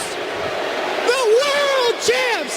Hey, Dallas, the last time you were in the Super Bowl, these draft picks weren't born. Tonight, we are welcoming into the Eagles family with the 49th pick in the 2018 draft. The NFL would like to represent the Philadelphia Eagles, Dallas Goedert. He is the tight end from South Dakota State. Mel Kiper Jr., Player Profile. The comp I use for Dallas Goedert is Zach Ertz. He has that kind of natural pass receiving skills, great catch radius for a kid who's almost 6'4.5" to 6'5", 256 pounds with incredible arm length. That allows him, I think, to create major problems for the coverage guys in the NFL. Great body control. What I saw on tape is the ability in the NFL to maybe become a more than just a capable blocker, but a solid blocker. So people may question that. I like his potential as a blocker. When you put it all together, it's easy to see why Dallas Goedert could have an exciting career and a really good future in the NFL. My general manager's juices are flowing here. Everybody's playing three-dimensional chess. Philadelphia moved up to prevent Dallas from taking Dallas Goedert. Exactly. How good is that? I love it. They moved up 3 spots in a trade with the Colts. They gave up a 5th. That's all it was to move up 3 spots and take a guy they knew Dallas was going to take. There's no question Dallas was going to take. With the news of Jason Witten stepping away in all likelihood. Wow. Well, maybe Dallas wasn't going to do it, but Philadelphia wasn't going to take the chance. Well, that's exactly right. Howie Roseman played his cards exactly right. And this is why, in this kind of a round, in the draft room, we always felt we wanted silence. I don't want anybody talking but decision makers, because there's too much going on, and everybody's got a job. Everybody's got to keep track of what's going on, and the 3 or 4 decision makers would speak to one another. Dom Neely, God rest his soul, our great personnel director, would always whisper in my ear, "What do you think about this? Should we do that?" You got to stay focused. Well, now what do the Cowboys do? We're about to find out at number 50.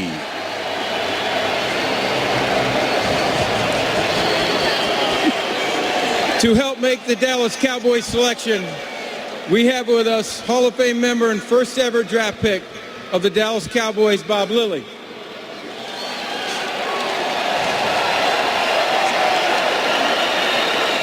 We are also honored to have with us the family of Captain Ellery Ray Wallace from Texas, who was killed in action serving our country in Afghanistan in 2010.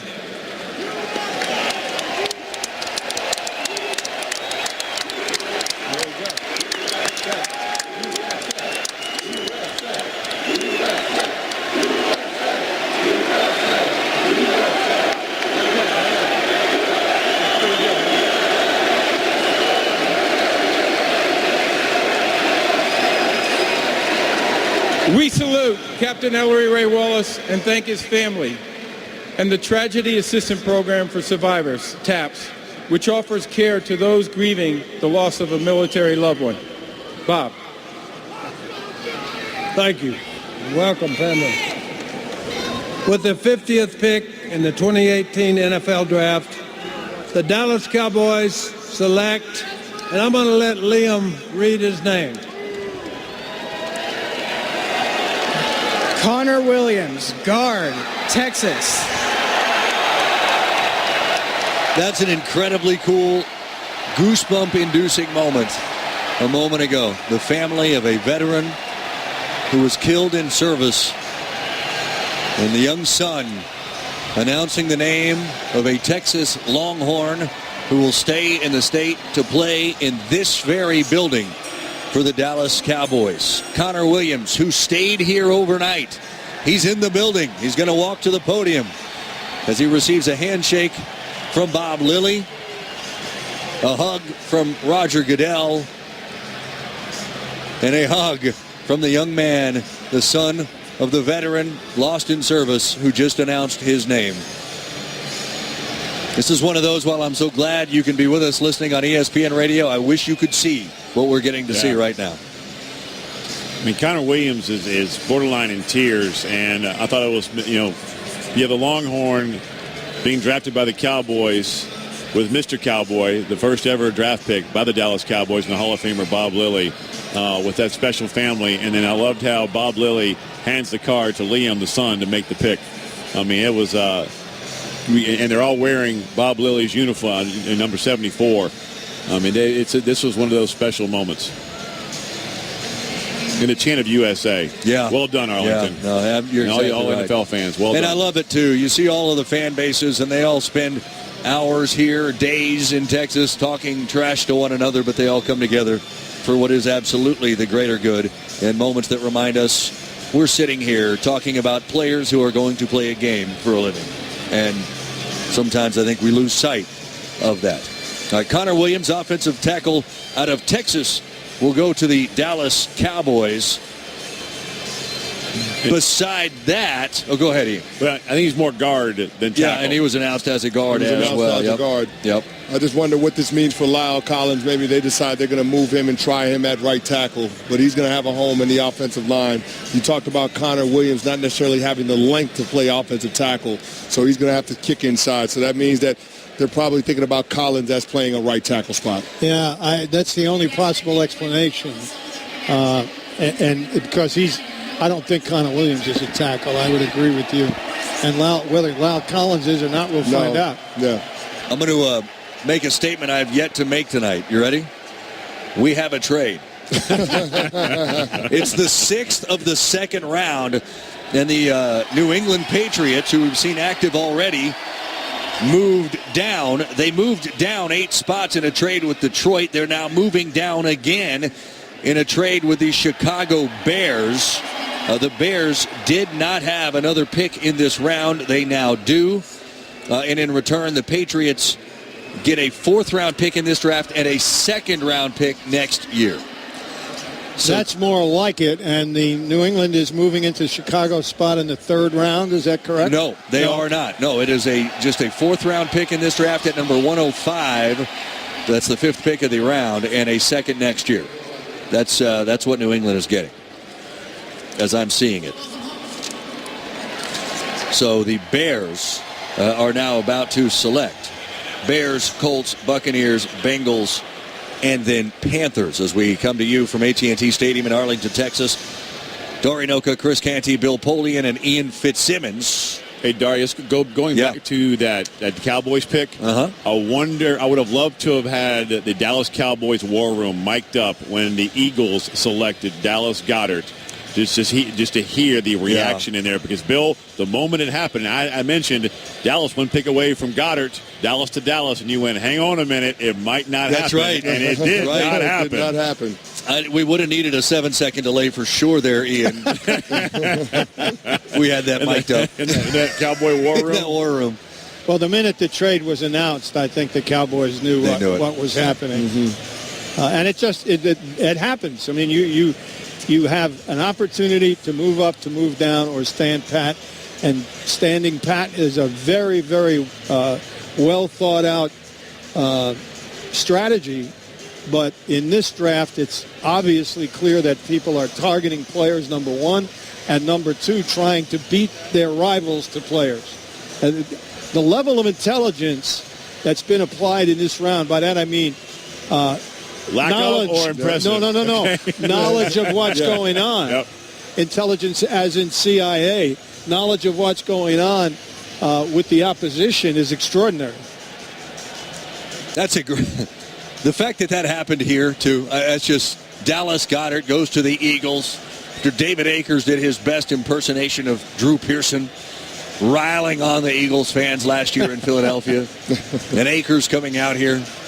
With the news of more Jason than just Witten, a kicker. Probably just a kicker. More than just that. Just a kicker. All right, here we go. The Chicago Bears, who have moved up for a 2nd pick in the 2nd round, and a deal with the New England Patriots.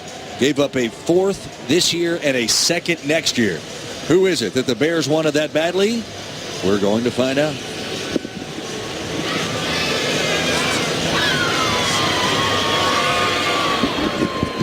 The New England Patriots have traded the 51st pick to the Chicago Bears. To announce the Chicago Bears selection, please welcome from the University of Louisiana at Lafayette, cornerback Charles Tillman.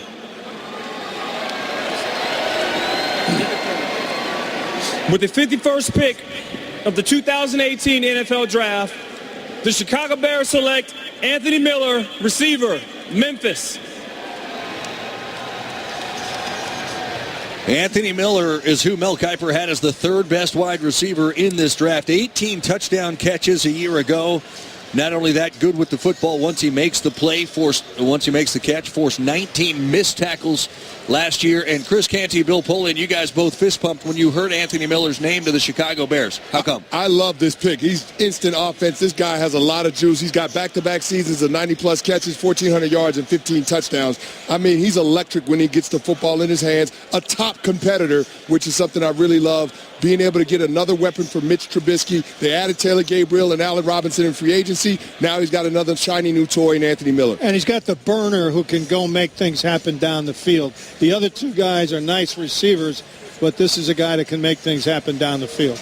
All right, so the Indianapolis Colts are now on the clock. Their pick is moments from being announced. This is the pick that they got when Philadelphia just traded up. So they slid down 3 spots. Philadelphia then took Dallas Goedert. This was initially a spot that belonged to Baltimore before a trade with Philly yesterday. Then Philly traded it to the Colts. So now it's the Colts, and it'll be the Indianapolis Colts' 3rd selection of this round. Joseph Adai will make the pick. With the 52nd pick in the 2018 NFL Draft, the Indianapolis Colts select Kimoko Turay, DN Rutgers. Ian, you know all about him. He is a special, raw but special player. Talked to him earlier this week. His family immigrated from Guinea when he was 3. I mean, he didn't play late in high school. He was a chess player.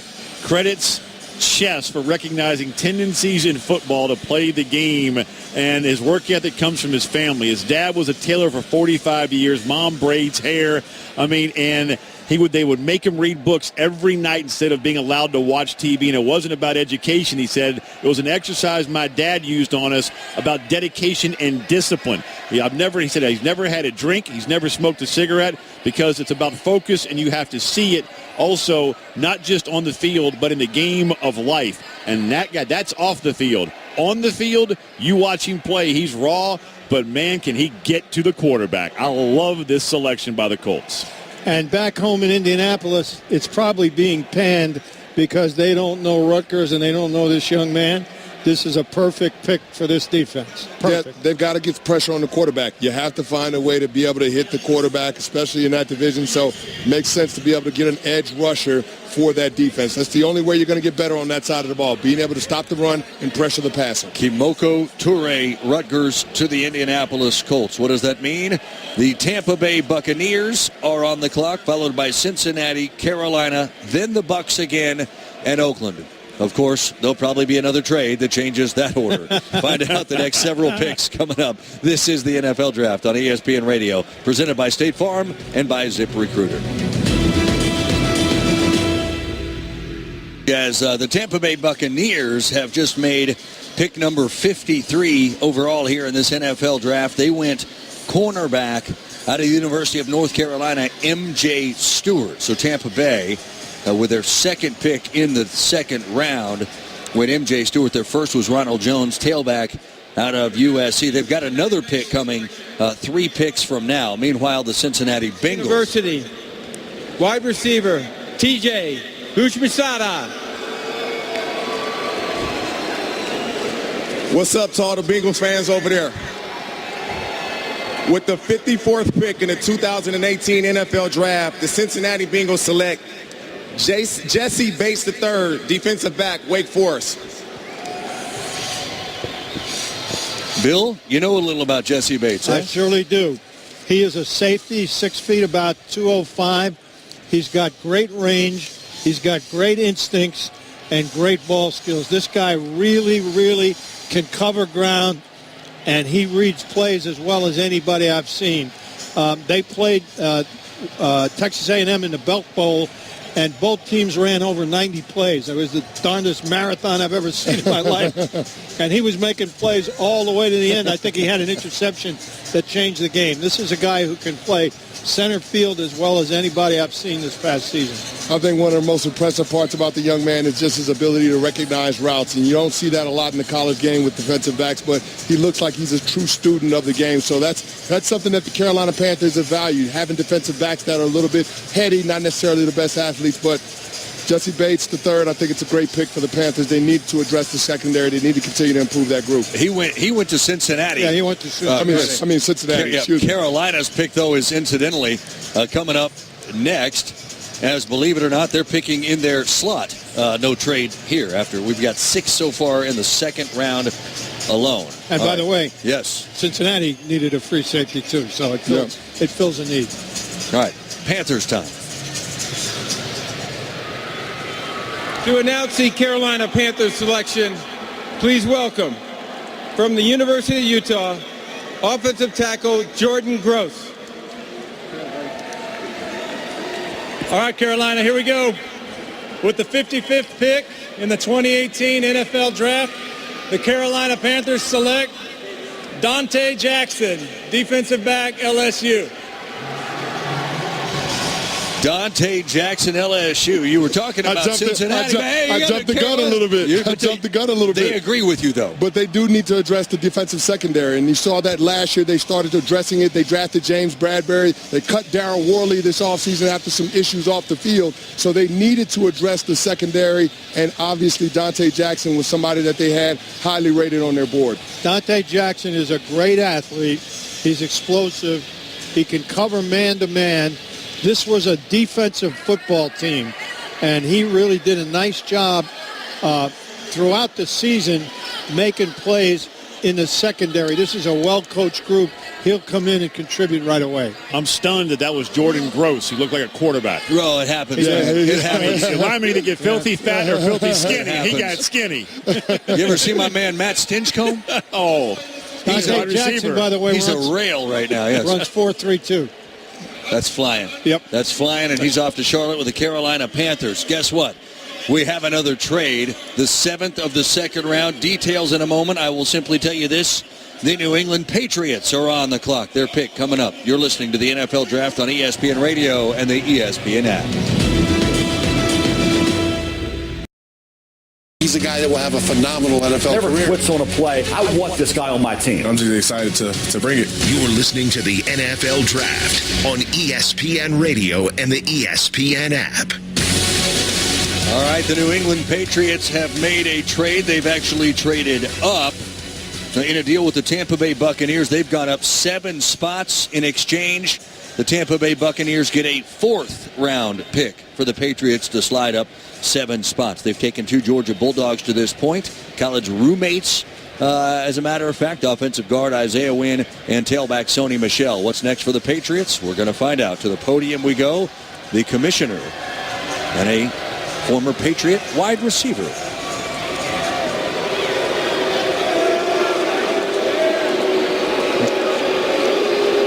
The Tampa Bay Buccaneers have traded the 56th pick to the New England Patriots. To announce the New England Patriots selection, please welcome, from the University of Louisville, wide receiver Deion Branch, and from Texas A&M University, defensive tackle Ty Warren. Thank you. What up, Doe? What's up, New England? First of all, I want to say it's a pleasure and an honor to stand before you and represent the greatest organization in the National Football League, baby. With that being said, with the 56th pick in the 2018 NFL Draft, to the many-time Super Bowl champion New England Patriots, with the 56th pick, the New England Patriots select Duke Dawson, DB, Florida.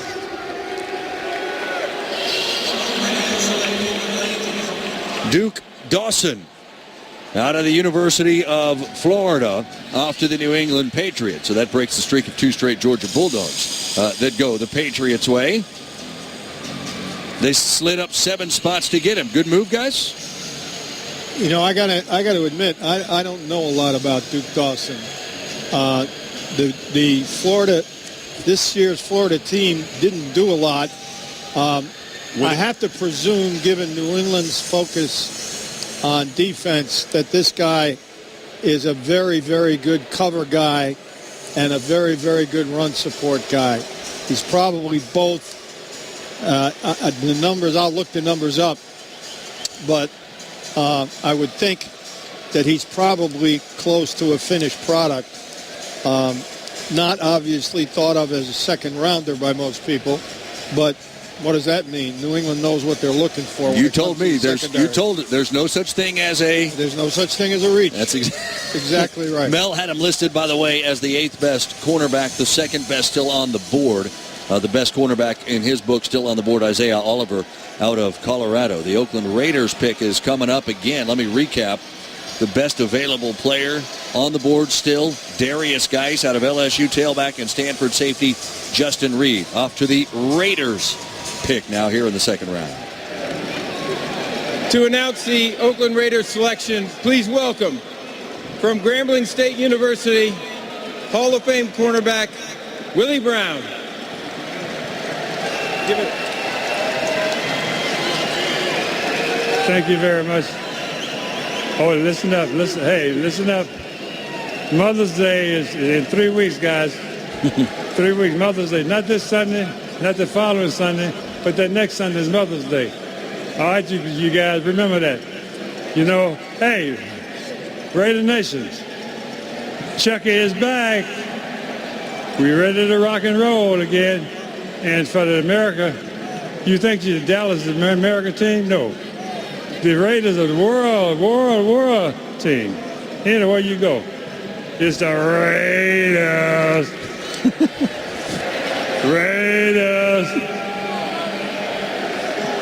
With this 57th pick in the 2018 NFL Draft, the Oakland Raiders select P.J. Hall, defensive tackle, Sam Houston State. Go Raiders. You know what, Chris Canty? I don't know what you're going to do when you get up there in a little bit and announce the New York Giants 3rd round pick. No matter what it is, you won't be the worst one. No, and I promise I won't be as involved as some of the guys that we've had coming out and announcing the picks. Oh, come on, That's really? For sure. No. There won't be as much theater when I announce the pick. I'm just worried about getting the name right, Dari. That's the most important thing. You're worried about a linebacker out of Oklahoma. That's what you're worried about. Okoronkwo. Yeah. Okay.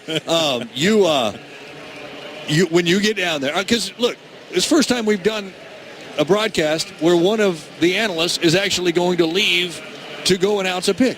So take us inside your mindset. You played here in Dallas, and then you played for an arch rival, the Giants. What are you expecting? Well, you know what? I don't know the reaction that I'm going to get from the Dallas fans because I felt like I was a good Cowboy. I felt like I was a good Cowboy, but there wasn't enough money under the salary cap to sign me in free agency, and who can blame a guy for going and signing with his hometown team that had just won a Super Bowl a couple of years ago? So, Cowboy fans. Exactly. It's a weird dynamic, though. I'm here in the building with the franchise that drafted me into the NFL, and I'm announcing the pick for my hometown team that I won a Super Bowl with, and their rivals. Go figure. Good luck. So is your digging at Cowboy fans potentially strictly dependent upon the reaction you get? It's strictly dependent on the reception that I get from the fans here tonight. Be interested to see. Chris, you know exactly the reception you are going to get. You won a Super Bowl with the New York Giants, even though you had a great career here, right, in Dallas. We can go back to the blue couches that I used to talk to you, right? Yeah, I remember the blue couches at Valley Ranch, yep. You know, in the locker room. Yep. Let's just get on the couch where we're not supposed to talk to the players, but Chris was one of the ones that would actually engage in conversation. If I were to walk up to you while you're sitting on the couch with DeMarcus Ware and Jay Ratliff and all the boys, and I would tell you about this moment, you would tell me also if you were a New York Giant and you'd won a Super Bowl there, you would expect to get booed. You're probably right. You're probably right. That pick coming up here in the 3rd round. Again, P.J. Hall, defensive tackle to Sam Houston, out of Sam Houston State, went to the Raiders. He's a 6'4", 295 defensive tackle who runs 4.89. So in the Paul Gunter defense out there, this is an Atkins kind of guy. And he's blocked 14 kicks in his collegiate career. So he's got something going for him in terms of length and penetration. Yeah. So you think Geno Atkins, this is probably the position they have targeted for him. 4-time All-Southland Conference pick P.J. Hall as the Atlanta Falcons pick will be next. Meanwhile, of course, he'll go and he'll play, will P.J., for John Gruden, the Oakland Raiders, who, as we know, is old school. He doesn't necessarily rely on data. Are you talking about the analytics, the GPS, all the modern technology? Man, I'm trying to throw the game back to 1998. So I'm not going to rely on GPSs and all the modern technology. I will certainly have some people that are professional that can help me from that regard, but I still think doing things the old-fashioned way is a good way. That is John Gruden again. P.J. Hall, the latest Oakland Raider pick just a moment ago. Atlanta, Washington, Pittsburgh, the next 3, barring what would be the 8th trade of the second round. Time now for an NFL Draft Tracker brought to you by State Farm. Go with the one that's here to help life go right. Talk to an agent today at 1-800-STATE FARM. Last 5 picks. Tampa Bay, M.J. Stewart, cornerback out of North Carolina. Cincinnati, Jesse Bates III, safety from Wake Forest. Carolina, Dante Jackson, cornerback LSU. New England, Duke Dawson, cornerback Florida. That was 4 consecutive defensive backs taken in this draft before Oakland just took P.J. Hall, defensive tackle out of Sam Houston State. The Atlanta Falcons' second pick of the draft about to come. Last night they grabbed wide receiver Calvin Ridley, as now their second round pick is about to be announced. The commissioner, Roger Goodell, with Michael Vick. Hey, Mike Vick. To announce the Atlanta Falcons selection, please welcome from Virginia Tech, quarterback Michael Vick. Rise up. Rise up. Where my birds at? I see 2 sets of them. Yeah, we bringing that swag in the South, baby. Dirty Birds. And for the record, I never lost to Dallas. With the 58th pick in the 2018 NFL Draft, the Atlanta Falcons select Isaiah Oliver, DB, Colorado. You know, there are always fan bases in every sport that are a little more fun to get your digs in on. And I think many of the gentlemen here tonight think the Dallas Cowboys are one of those fan bases. They certainly do. But Isaiah Oliver, one of the top cornerbacks, according to Mel, the top cornerback available. And he just went to Atlanta. Yeah, he is a very good cover corner who can run. He's got ball skills, and he's long, which in this defense, which is the Seattle-style defense, this is a player who has excellent ability to play man-to-man on the outside, the so-called cover one, and he's got the length to go attack the ball. So this is a central casting kind of pick for the Atlanta Falcons. I had Colorado 3 times last year, and over the last 2 years. Now imagine this: Chidobe Awuzie, corner, Dallas Cowboys, took him in the second round. Oliver on the other side. That was one heck of a secondary for the Buffs that helped them get to a top 10 ranking 2 years ago. Out of nowhere. I mean, Coach Mack did an unbelievable job, and a big part of it was a guy right now that just got drafted by the Atlanta Falcons at 6'1", 190. He's found a home in Atlanta, and Atlanta, I think, is going to like what they have in that cover corner. So Atlanta looking outside the numbers, outside the hash marks there with the Calvin Ridley selection last night and then Isaiah Oliver here. The Washington Redskins are next. Chris Canty, by the way, if you're waiting for him, you'll have to wait a little longer. He's been called downstairs. Where in a brief moment we'll announce. Swooped up in a hurry. Swooped up in a hurry. He just kind of snuck on out of here. But you got myself, Dari Noka, Bill Polian, and Ian Fitzsimmons with you here. The Redskins last night took Daron Payne, defensive tackle out of Alabama. They have taken nobody since. Their pick about to come right now. Expect boos. We're in Dallas, and they're the Redskins. To announce the Washington Redskins selection, please welcome from James Madison University, wide receiver, Gary Clark.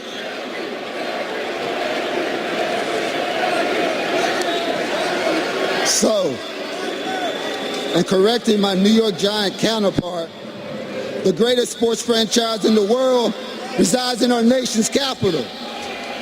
So with the 59th pick in the 2018 NFL Draft, and on behalf of owner Dan Snyder, President Bruce Allen, Senior VP and Super Bowl 22 MVP Doug Williams, Coach Jay Gruden, and their entire coaching staff of the 3-time world champions, the Washington Redskins select Darius Geis, running back, LSU.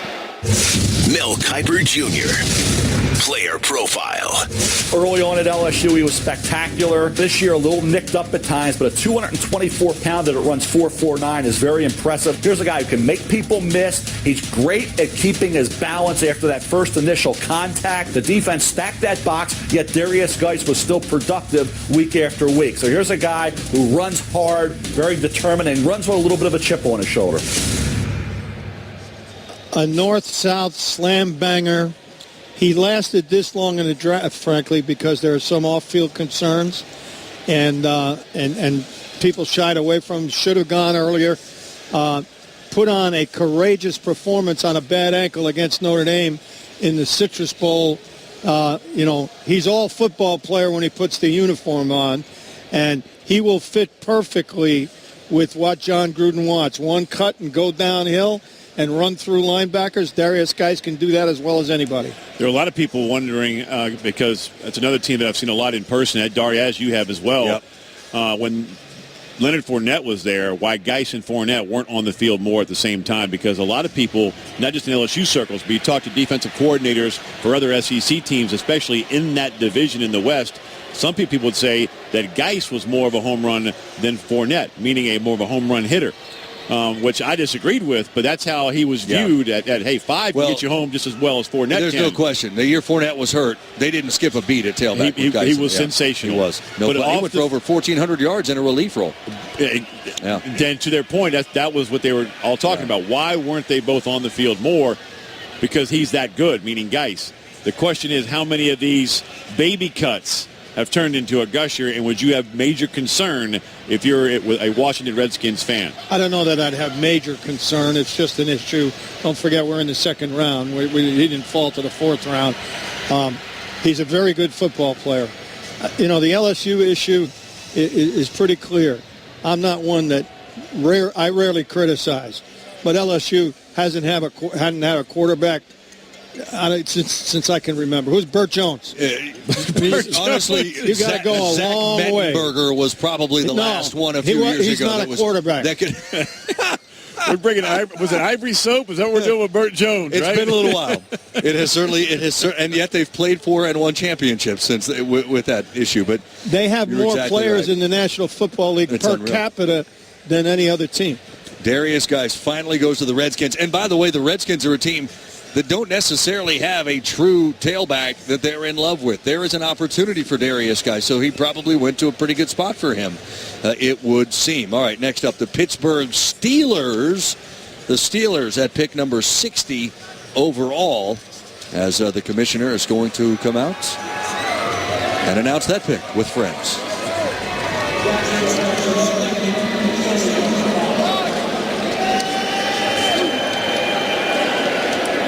To announce the Pittsburgh Steelers selection, please welcome from Purdue University, Hall of Fame cornerback safety, Rod Woodson. What's going on in the Bird? Just want to give a shout out to Pittsburgh. First NFL team to win 6 Super Bowls.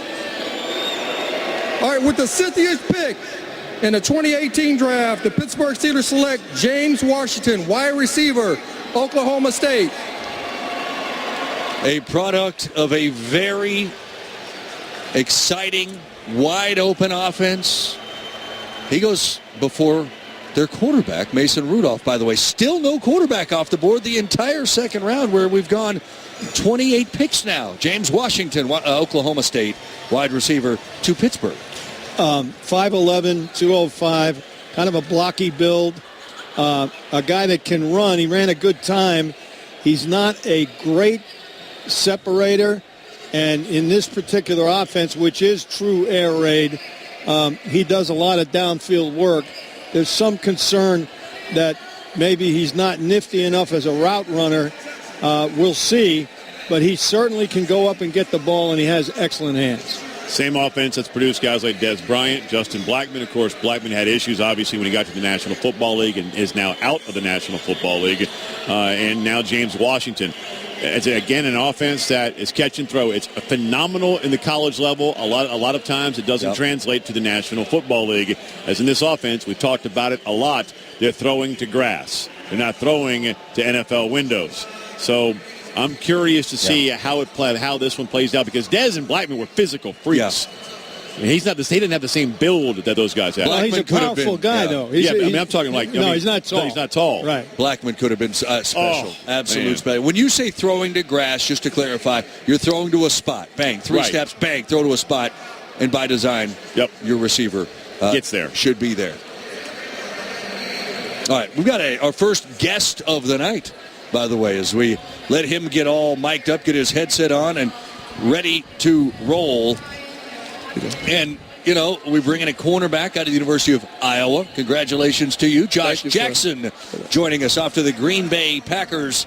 And it's one of those deals like you're here yesterday, you decided to hang around. What made you decide to want to stick around and be rewarded finally with a selection from a great franchise? For this opportunity right here to be able to walk across the stage like I've always dreamed of when I was younger, and to, shake the commissioner's hand, get my picture taken, and, start a, amazing career with a great organization. How do you feel about going to Green Bay with a man-to-man heavy concept in their defense? I feel good about it. I think I can step up to the challenge. I'm comfortable in man or zone or whatever, coverage I play. The main thing is just getting out there and just working hard and, just solidifying yourself and, earning the respect of your teammates. Where'd those ball skills come from? I think really just playing with my older brothers and sisters when I was younger. They'd always, throw balls at me. I just have to, either catch them or, block them down. So I think that's really where it came from, just playing other sports when I was younger. I have 3 brothers, so it was either beat or be beaten.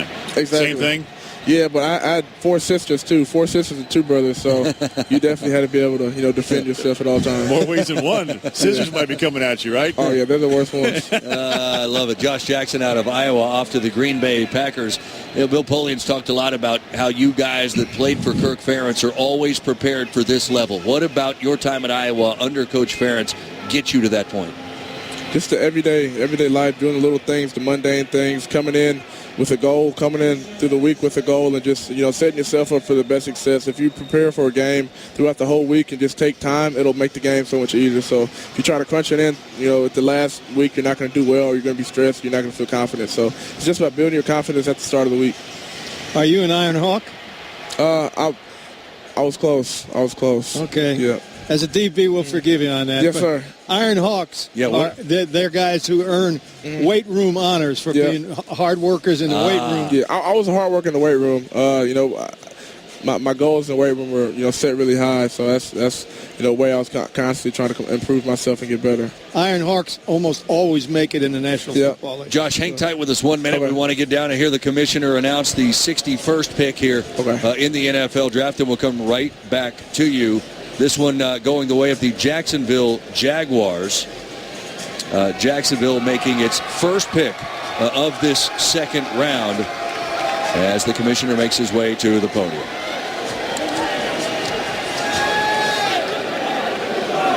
To announce the Jacksonville Jaguars selection, please welcome the head football coach at the Episcopal School of Jacksonville, quarterback Mark Brunell.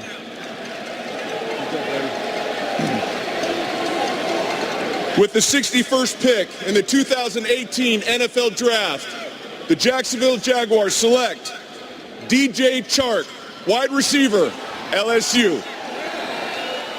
So DJ Chark out of LSU goes to the Jaguars. I want to ask you, Green Bay comes in, they take a corner in the first round, Jair Alexander out of Louisville, and then a corner in yourself in the second round. What's your impression of, I assume that's in some way you feel an instant level of competition there with Green Bay. Is that what you're seeing here? For sure. It's a competitive league. You just want to come in and, work hard, and you just try to, make a name for yourself and, earn your position. Have they told you whether you're going to go inside and play slot or outside? We haven't really talked too much about it. They just gave me the main logistics of, when I get there and things like that. We're going to talk more about it once I land next Thursday. I got a hunch you might end up inside. Okay. Yeah, we'll see, man. Okay. Okay. The last one from me, Josh Rosen was here with us last night, and he was very motivated and almost angry because he fell. Anything similar there to you? Because you seem much more calm and, hey, I'm going to the league. I'm a second-round pick, but I'm going to the league and I'm playing for Green Bay. For me, I've always had an underdog mentality. To me, it doesn't matter if you go in the first round or you're the last pick of the draft. All that matters is that you get there and what you do when you get there. So, for me, of course, everyone wants to be picking the first round, but, if you don't, you got to, just accept where you are, free agent, wherever, it doesn't matter. Just be the best you can. From the Iowa Hawkeyes to the Green Bay Packers, Josh Jackson. Josh, congratulations to you. Appreciate it. All right, best of luck to you in Green Bay. Off to a Packers divisional rival, the Minnesota Vikings. To the podium we go. To announce the Minnesota Vikings selection, please welcome from Washington State University, defensive tackle Keith Millard. All right, Viking fans. No, not yet. All right, Viking fans, let me hear you. Let's get it going. Let's go. Let's go. All right, here we go.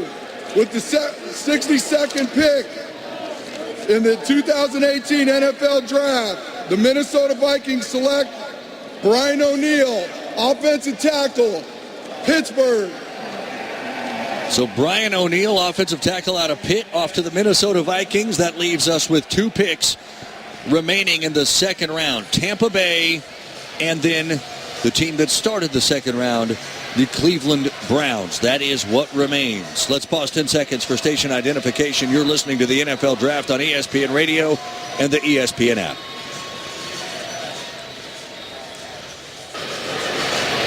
Buccaneers, Browns, and then we're off to round 3. Those picks straight ahead. This is the NFL Draft on ESPN Radio, presented by State Farm and by ZipRecruiter.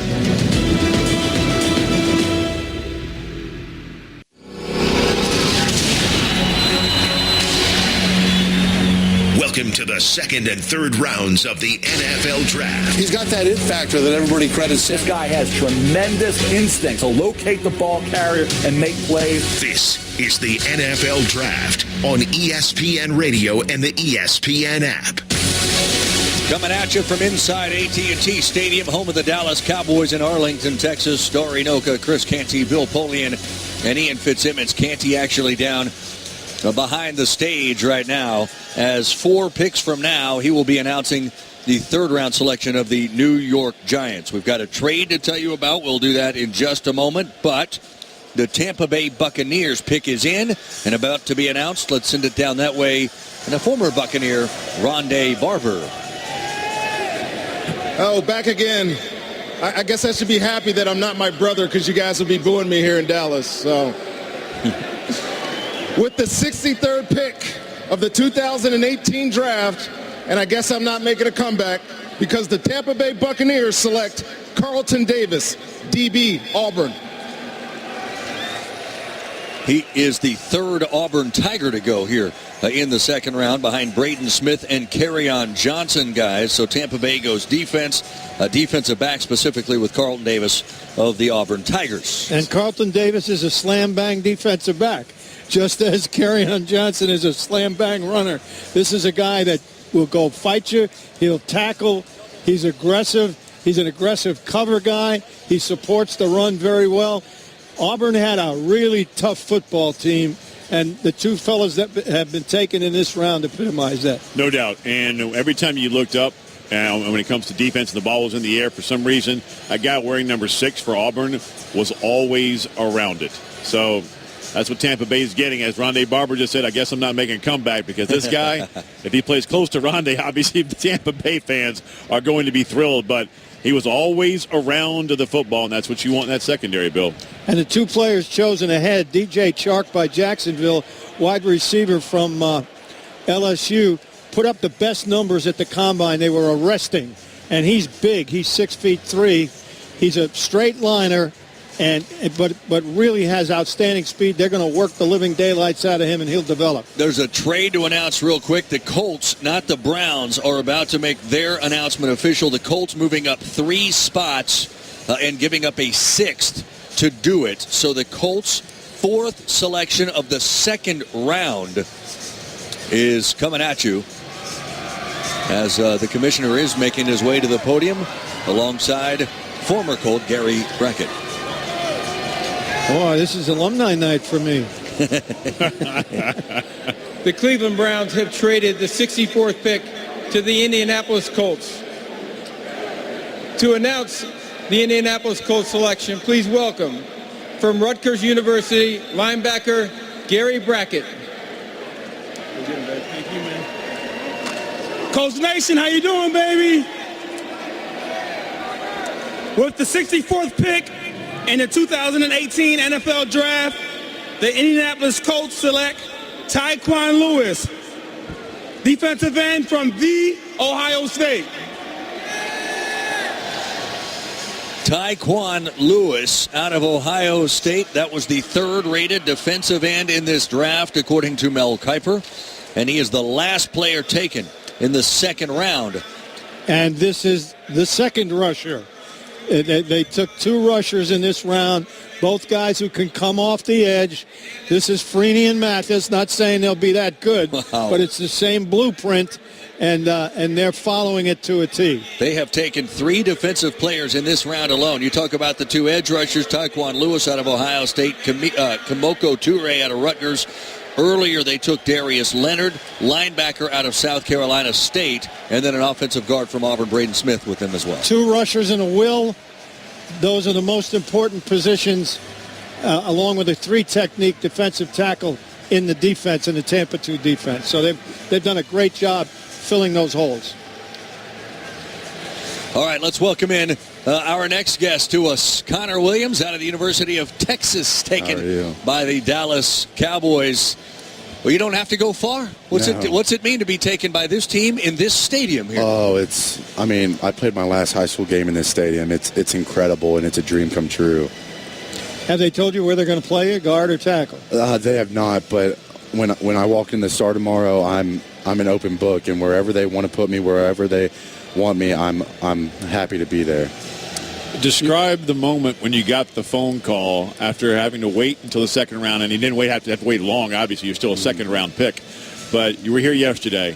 You stayed, and then you get the phone call, and it's Jerry Jones. What was that conversation like? You know what? I mean, this is a memory that's never going to go. I mean, this is a memory I'm going to tell my kids, and so it was we were watching the clock, and it was getting down to 2, and I really want to go to Cowboys, and I was happy to be at pick 50, and it's winding down, and it got to about 2 minutes, and we're like, okay, it's gone, it's too late, and my area code's 972, so I know what a Dallas area code is, and I see a 972 number, and it's a dream. Oh my God, it's a dream to play. This is the team you rooted for as a kid. This is the team. This is it, huh? I live 30 minutes away. This is the team. Connor, that's unbelievable. Favorite all-time Cowboy? Who is it? Oh, whenever somebody asks like who my favorite player and who I try to mold myself after in the NFL, it's Tyron Smith. It's Tyron Smith all the way. Okay. And so I'm just excited to be able to learn from him. Last Cowboy jersey you had was whose? Jason Witten's. And the news today and you might not get to play with him. Yes. I don't want to burst your bubble because this is a wonderful night. But in the National Football League, you have to pay for tickets. Mm-hmm. You're going to lose a big portion of your paycheck with all these relatives you got in this area. We're making up for the flights I don't have to take. That's a good point, too. Yeah, you're not paying for airfare for anybody, so you can pay for their... That's a really good point. You've really thought of all of this, haven't you? Many things running through my head. When you walk into the Star, which is their practice facility over in, where's it, Frisco, right? Yes. When you walk into that building... What are you imagining emotionally feeling? Just proud to be affiliated and associated with such a prestigious organization that prides itself on winning. Go ahead, Bill. Excuse me. How is the recovery from the injury? How do you feel? You we're into mini camp now and OTAs. Are you ready to go? Oh, yes, sir. I was back to 100% before Combine, so I feel great. Good. I know that you guys didn't win as much as you wanted to at Texas, and that's where you always wanted to go. Now you're here playing for a team that you grew up, rooting for. How much does the lack of wins to your standards at Texas also drive you coming in to start your career with the Dallas Cowboys? I mean, it definitely drives me, and there's a fire, and it's a fire and a drive to win, and so. I'm going to do everything in my power because the state of Texas, whether it's the Dallas Cowboys or the Texas Longhorns, that's who Texas is. And so the state of Texas deserves a winning and a great team. I know what your answer is going to be, but I'll ask you anyway. If somebody could have told you you'd be a top 15 pick to somebody else or number 50 to the Cowboys? Number 50 Cowboys. That was a very quick answer.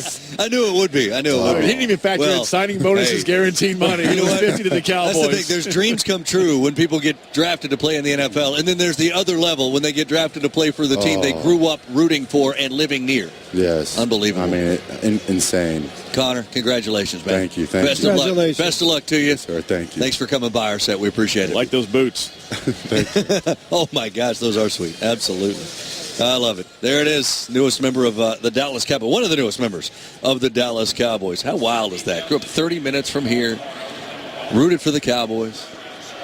You could tell when they selected him, I mean, he was a little bit emotional, even when he came out on stage. So, I mean, that's one when you're growing up and you're playing ball in the backyard, right, with your brothers and your friends, and you're pretending to be somebody. And his last jersey he had was Jason Witten. Was obviously the irony is that Jason Witten may no longer be a Dallas Cowboy. He may be coming in the broadcast booth to be with Monday Night Football as the lead analyst. And that has not been finalized yet, according to Jerry Jones, Bill, where Jerry said today that it is not a final decision after meeting with Jason Witten to get people caught up on that particular story. But you all of a sudden now you're playing for your childhood team. Does it get any better than that in a game of life? No, it doesn't.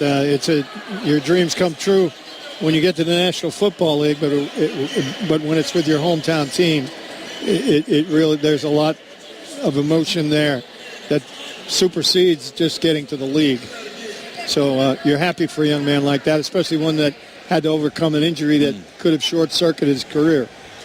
Our buddy Chris Canty, our colleague, is about to come up here. He's moments away from heading to about a minute and a half, 2 minutes away. And I guess we're required to give him airtime. Yeah, we'll go to the podium for that. We'll go to the podium for that particular third-round selection, as we are indeed underway in round number 3. And the first pick of the third round, actually, there was another trade. So we start the third round, guys, with a trade. Dari Nowkhah, Bill Poley, and Ian Fitzsimmons with you here. Chris Canty, part of our team, but about to announce the Giants pick. That reaction should be interesting, and he might get the Cowboy fans all riled up. But Baltimore was slated to pick top of the third round. They traded their pick to Oakland. So the Raiders move, how many spots? 10 spots up. And they take out of North Carolina A&T, Brandon Parker. Brandon Parker, an offensive tackle out of NC A&T. So that was the first pick of the second round. The Raiders moving up to do that. Raiders taking 2 tackles in this draft. So it's clear that John Gruden wants to remake that offensive line. Protecting some guy named Derek Carr is probably a pretty good way to go. Well, the guys that were there had a little age on them, too. So it's about John's trying to get younger. Guys, we are on pick number 66, and it is the Giants pick, and Chris Canty will be making his way to the podium in less than 30 seconds. Just to recap, best players available at the moment, according to Mel Kiper: Justin Reed, safety, Stanford. We're on 66. He was listed at number 29 coming in. Jaron Christian, offensive tackle, Louisville. Then you get Mason Rudolph, the first quarterback, listed as best available at number 43 overall. No quarterback went in the second round. None. All right, let's go. Troy Vincent, Executive Vice President of the NFL, and our friend, Chris Canty.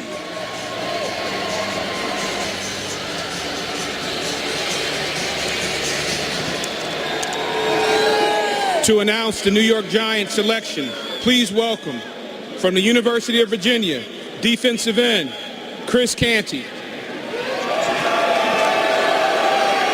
It is my honor and privilege to be here in the stadium of the franchise that drafted me to announce the pick of my hometown team where I won a Super Bowl.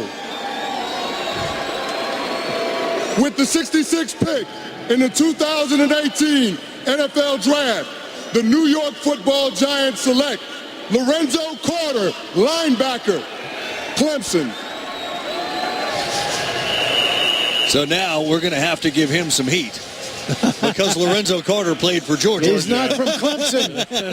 I didn't want to step on him, but no, come on, Canty. Go ahead and please mark that on the tape, right? And we'll have that ready to go when Chris Canty comes back up here to our broadcast position. About 8:23 and 20 seconds there, Central Time. Chris Canty dropped Clemson instead of Georgia. There were a lot of Georgia Bulldogs who were shocked when they heard that.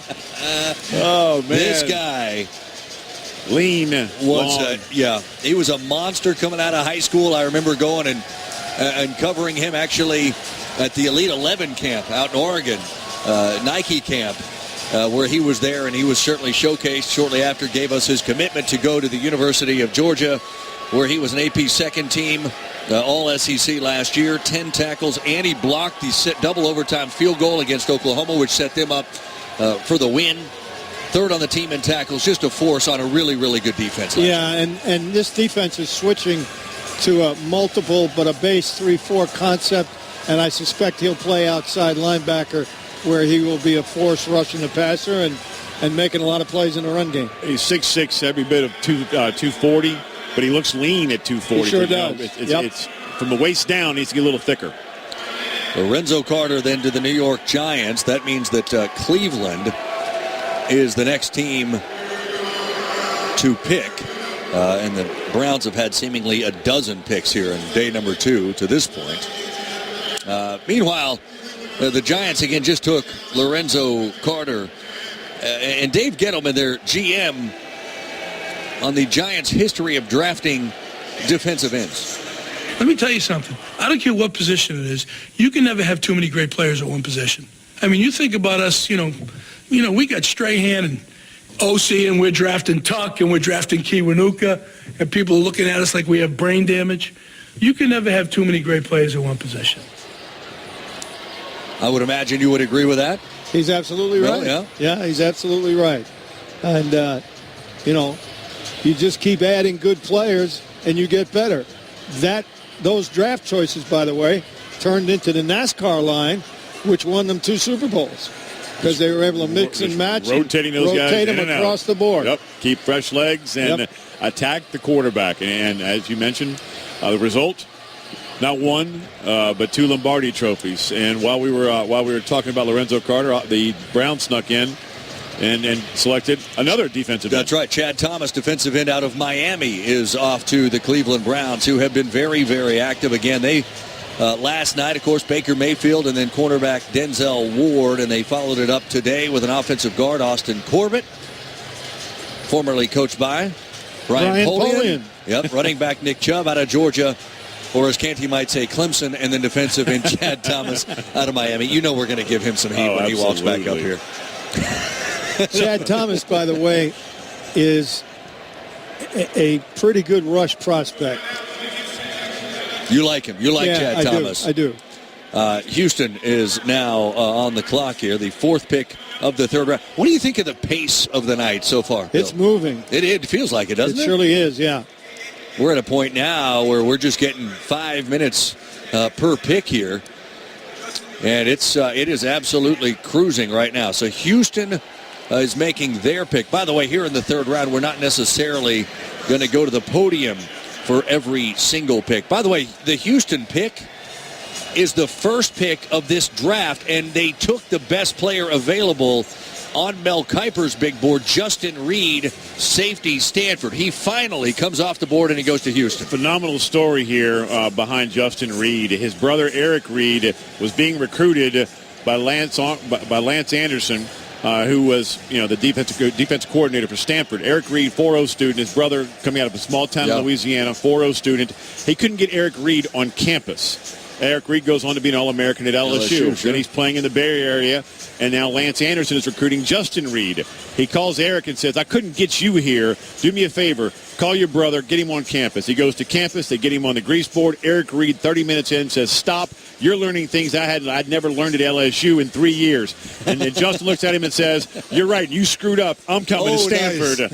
Nice. The rest is Stanford history. You want to give the LSU fans your Twitter handle there, Ian? Those weren't my words. Those were Justin's. All right, back down to the podium for the New York Giants, already their second pick of round number 3. They decided to give me a mulligan. Chris Canty. With the 69th pick in the 2018 NFL Draft, your New York Football Giants select B.J. Hill, defensive tackle, NC State. Okay, he got that one right. He got that one. He got a mulligan. Yes. B.J. Hill is a 6'3", 311-pound nose tackle.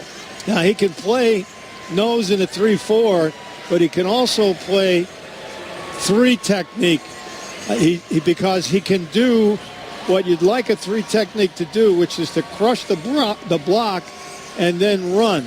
He's really an interesting player, and he can. I would imagine in the new system, he's probably going to play either 5 technique or nose technique. He's athletic enough to play a 5 technique.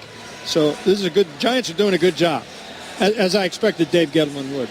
I'm just pleased that Chris Canty got the school right. Yeah, it's true. He did get that one. And by the way, yeah, that was a mealy-mouthed apology. You know, they decided to give me a mulligan. For what? He didn't come out. He didn't say it. He didn't say it. He didn't admit to the mistake. Yeah, you're exactly right. That's something else. Let's chalk that up for something to discuss with him when he gets back here. You know what that is? Again, that's what you do if you're in trouble. You know, just be upfront about it. You know, and tell the truth because the backlash is going to be twice as much. So what are we going to do? Now we're going to rip him on the mulligan. We've already queued up the Lorenzo Carter from Clemson remark there from him, and we'll give that to him when he comes back. So an introduction that will live in infamy. It absolutely will. It absolutely will. All right. The NFL Draft on ESPN Radio brought to you by Napa Auto Parts. With quality parts and know-how, Napa Auto Parts can keep your ride running longer, stronger. That is Napa know-how. Redskins, Broncos, Jets, Dolphins, Niners. Barring a trade, those are the next 5 picks. You'll get those in just a moment. You're listening to the NFL Draft on ESPN Radio and the ESPN app. Time for a State Farm NFL Draft Tracker here. 3rd-round picks as such. Oakland, Brandon Parker, offensive tackle, NC A&T. Giants took linebacker Lorenzo Carter out of Georgia. Cleveland, Chad Thomas, defensive end from Miami. Houston with Justin Reed, safety out of Stanford. Giants, then B.J. Hill, defensive tackle, NC State. And San Francisco a moment ago, Fred Warner, linebacker out of BYU. Denver, the Jets, Miami, and San Francisco are next. This is the NFL Draft on ESPN Radio, presented by State Farm and by ZipRecruiter.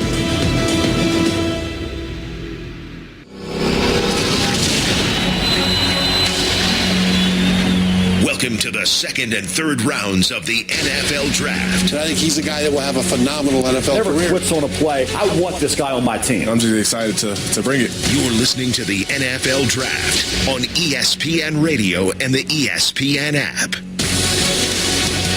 Welcome back to AT&T Stadium, Arlington, Texas. Good to have you along as we are underway in the 3rd round of the NFL Draft.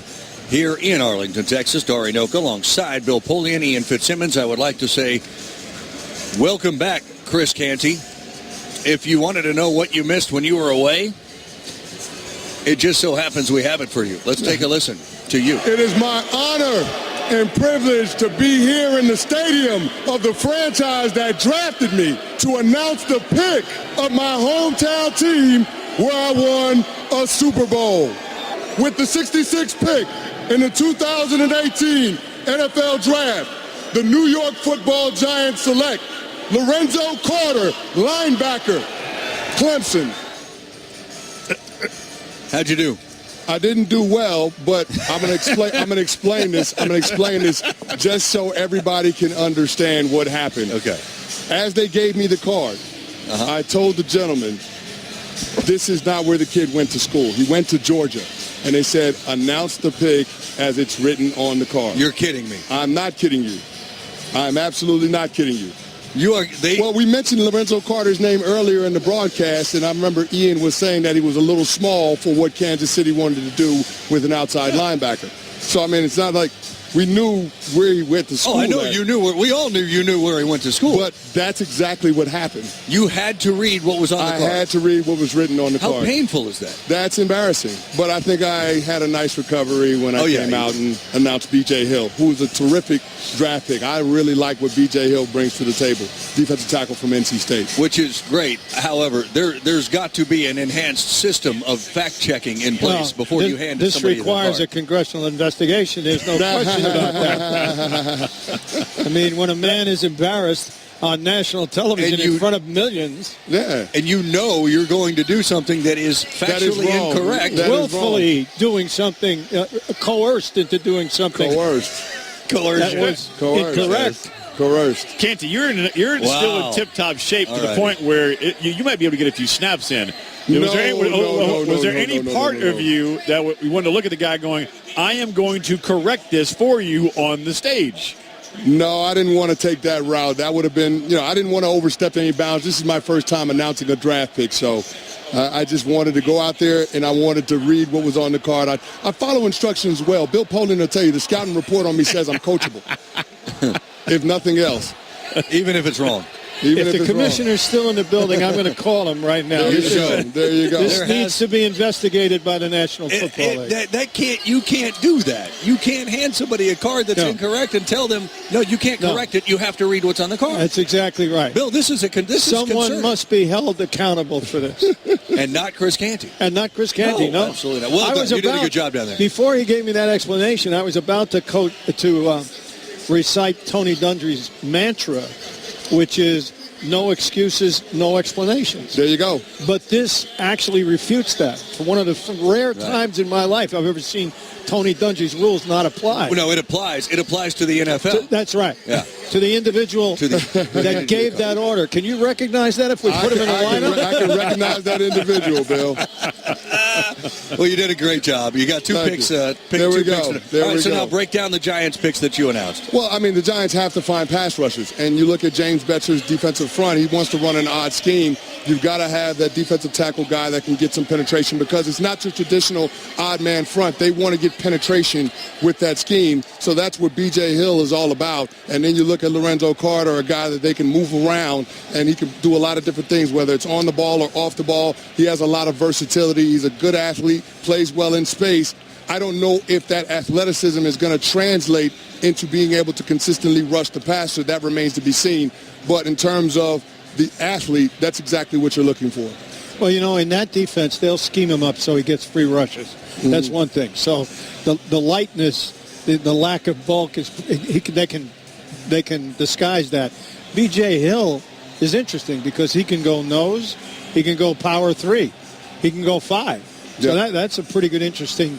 By the way, for those that don't understand the football gibberish that we're speaking, 3 and 5 techniques are where a defensive end and a defensive tackle play. Yeah, with that lineup. Yes. The gaps they go after. Still, guys, no quarterback has been taken tonight. None. We are 40 picks deep into the night. Not a single quarterback has been taken.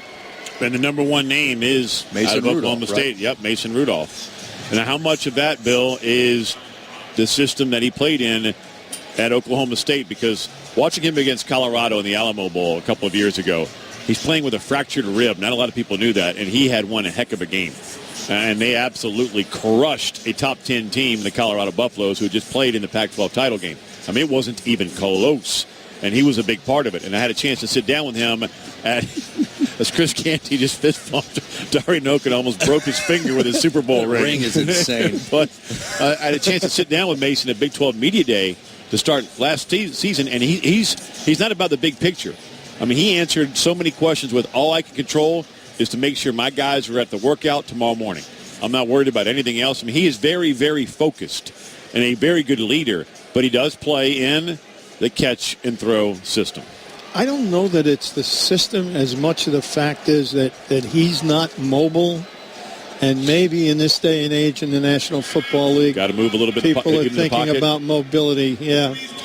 Other quarterbacks: Luke Falk, Washington State; Kyle Lauletta, Richmond; Mike White, Western Kentucky; Marshall's Chase Litton. Some other names out there: Kirk Benkert out of Virginia got a little bit of love for a little while. They're out there. They're out there. If anybody wants them, they're out there. Let me give you the last couple of picks real quick. By the way, a speedster came off the board to the Denver Broncos at pick number 71. Oregon's Royce Freeman to Denver there. Nathan Shepard out of Fort Hays State, defensive tackle, to the Jets at 72. Ohio State linebacker Jerome Baker to Miami. So those are the last 3 picks for you. San Francisco, Oakland, and Seattle are the next 3 teams, barring a trade. I take that back. Looks like there is a trade. Kansas City is next. Kansas City, followed by Pittsburgh. There's all kinds of activity right now here, gentlemen. Kansas City, Pittsburgh, Cincinnati. Those are the teams that are coming up. So Jaron Christian, by the way, offensive tackle out of Louisville, many thought would go higher than he did. He went at number 74 just a moment ago to the Redskins. So that brings up the Chiefs, Steelers, and Bengals. That's what's next. Tell you, Royce Freeman, running back out of Oregon, I'd never seen him in person until last year. And, Chris, you and I were talking about this yesterday when we were looking at the depth at the end of the first round, how many running backs are going to be there in second, third, and going into the fourth round. In person, he's bigger, a lot bigger than he looks on TV or on film. I mean, he is. There is some power there to Royce. You look at him and watch him on TV, and it's fast. A typical Oregon, looking running back. Yep. He's got a lot of size to him. He's got a lot of tread on his tire, which is one concern about him. He's had a lot of carries and gained a lot of yards in his career. Just catching up a little bit here. Kansas City has made a trade with Oakland here in the third round. So it is Chiefs, Steelers, Cincinnati, Seattle. Actually, Kansas City's pick is in. And the Chiefs took a defensive tackle out of Florida State, Derek Noddy out of Florida State to the Kansas City Chiefs. The trade details are coming, but they slid up, took Derek Noddy, so defensive tackle for the Chiefs. So the Steelers pick next is coming up. We will send it down to the podium and listen in to Troy Vincent here in just a moment. Again, your coverage of the NFL Draft from AT&T Stadium continues. Dari Noka, Chris Canty, Bill Polian, and Ian Fitzsimmons. To the podium we go for the Pittsburgh Steelers. First pick of round number 3.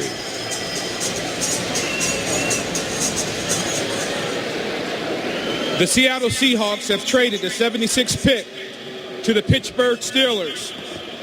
To announce the Pittsburgh Steelers selection, please welcome, from the University of Florida, tackle Matt Starks. 06, everybody. Steelers Nation, where you at? Don't worry, support Bengals fans that's making all that noise. With the 76th pick in the 2018 NFL Draft, the City of Champions, the Pittsburgh Steelers select Mason Rudolph, quarterback, Oklahoma State.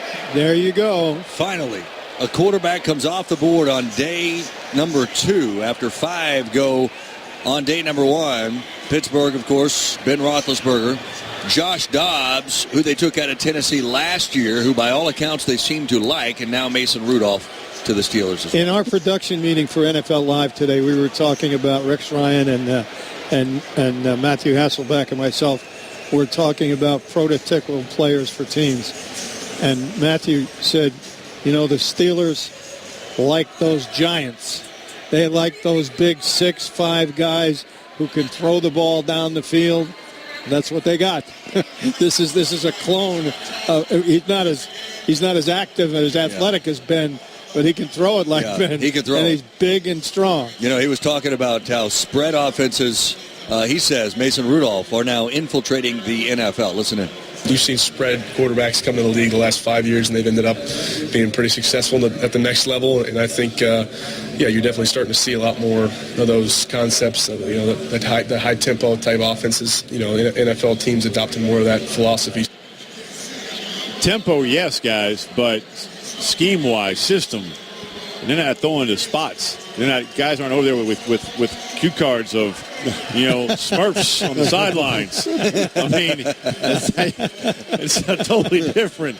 I mean, a lot more hurry up and tempo, but not the same concepts of air raid and catch and throw.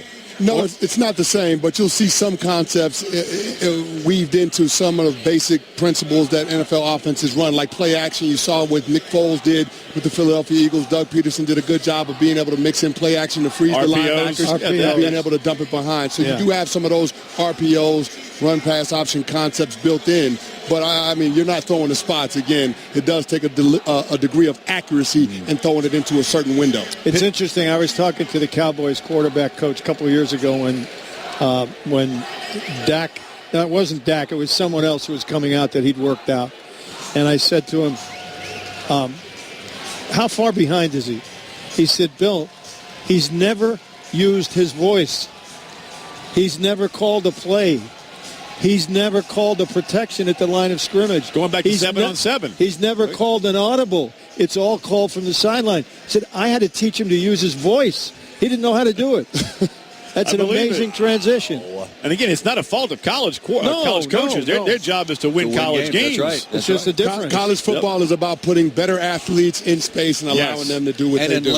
And unless there is a new coach and a scheme change, the player knows what they're getting into when they make the decision to attend X, Y, or Z university. And that's, Mason Rudolph out of the Charlotte area and on the South Carolina side. Yep. You know it, absolutely. Yep. Off to Stillwater and now off to the Pittsburgh Steelers, who moved up 3 spots to get him in a trade with Seattle. So Seattle will be picking here in just a couple of moments. They also gave Seattle a 7th-round pick to make that move. So Cincinnati, then Cincinnati again, then Seattle. By the way, 2 teams have yet to pick in this draft, the LA Rams and the Philadelphia Eagles. But the Cincinnati Bengals are on the clock. 2 consecutive selections coming. You'll find out who those are next. You're listening to the NFL Draft on ESPN Radio and the ESPN app.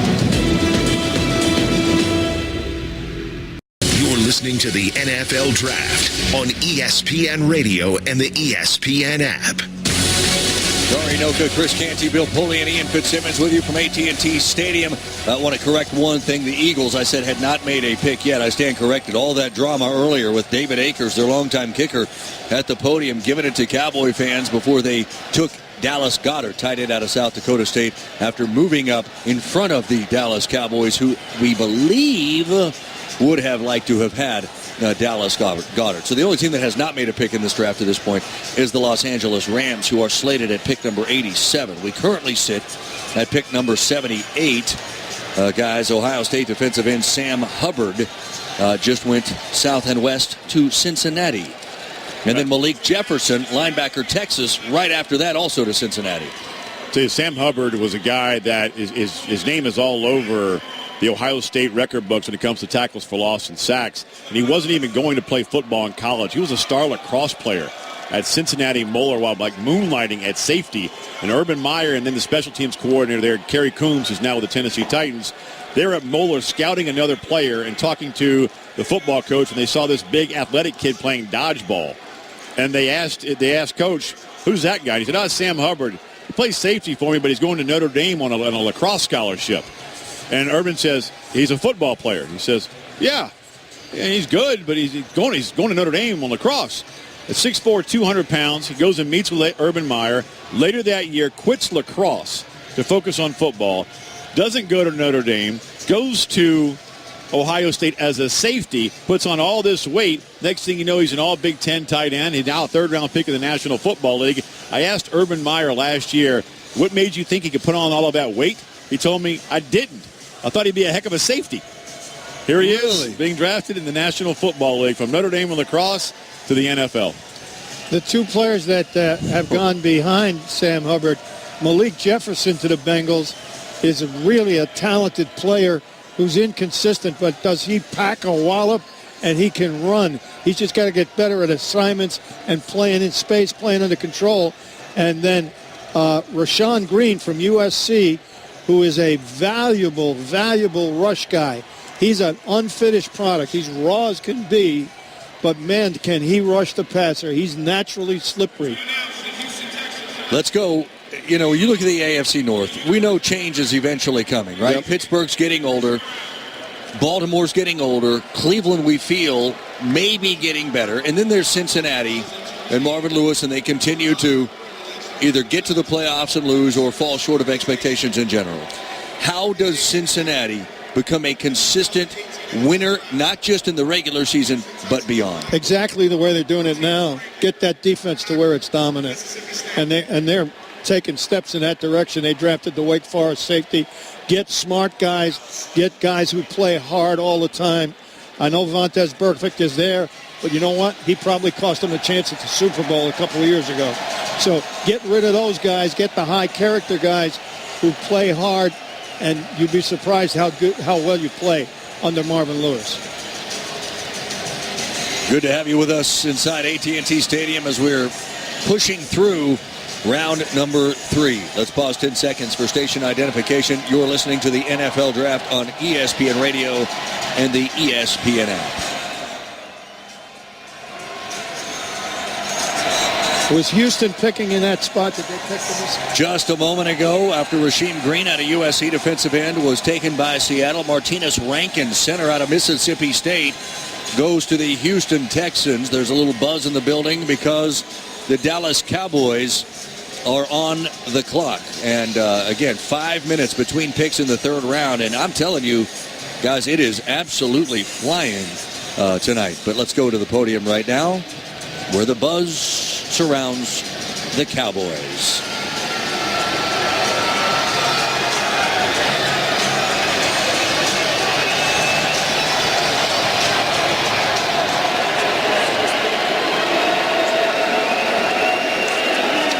We are joined tonight by the back-to-back 5A Division I Texas State champs, the Highland Park Scots.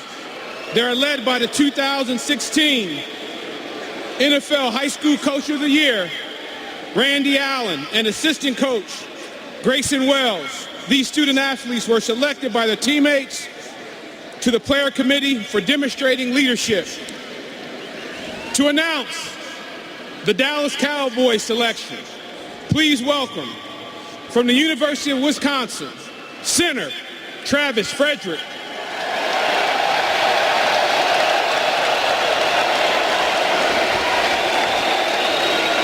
With the 81st pick in the 2018 NFL Draft, the Dallas Cowboys select Michael Gallup, wide receiver, Colorado State.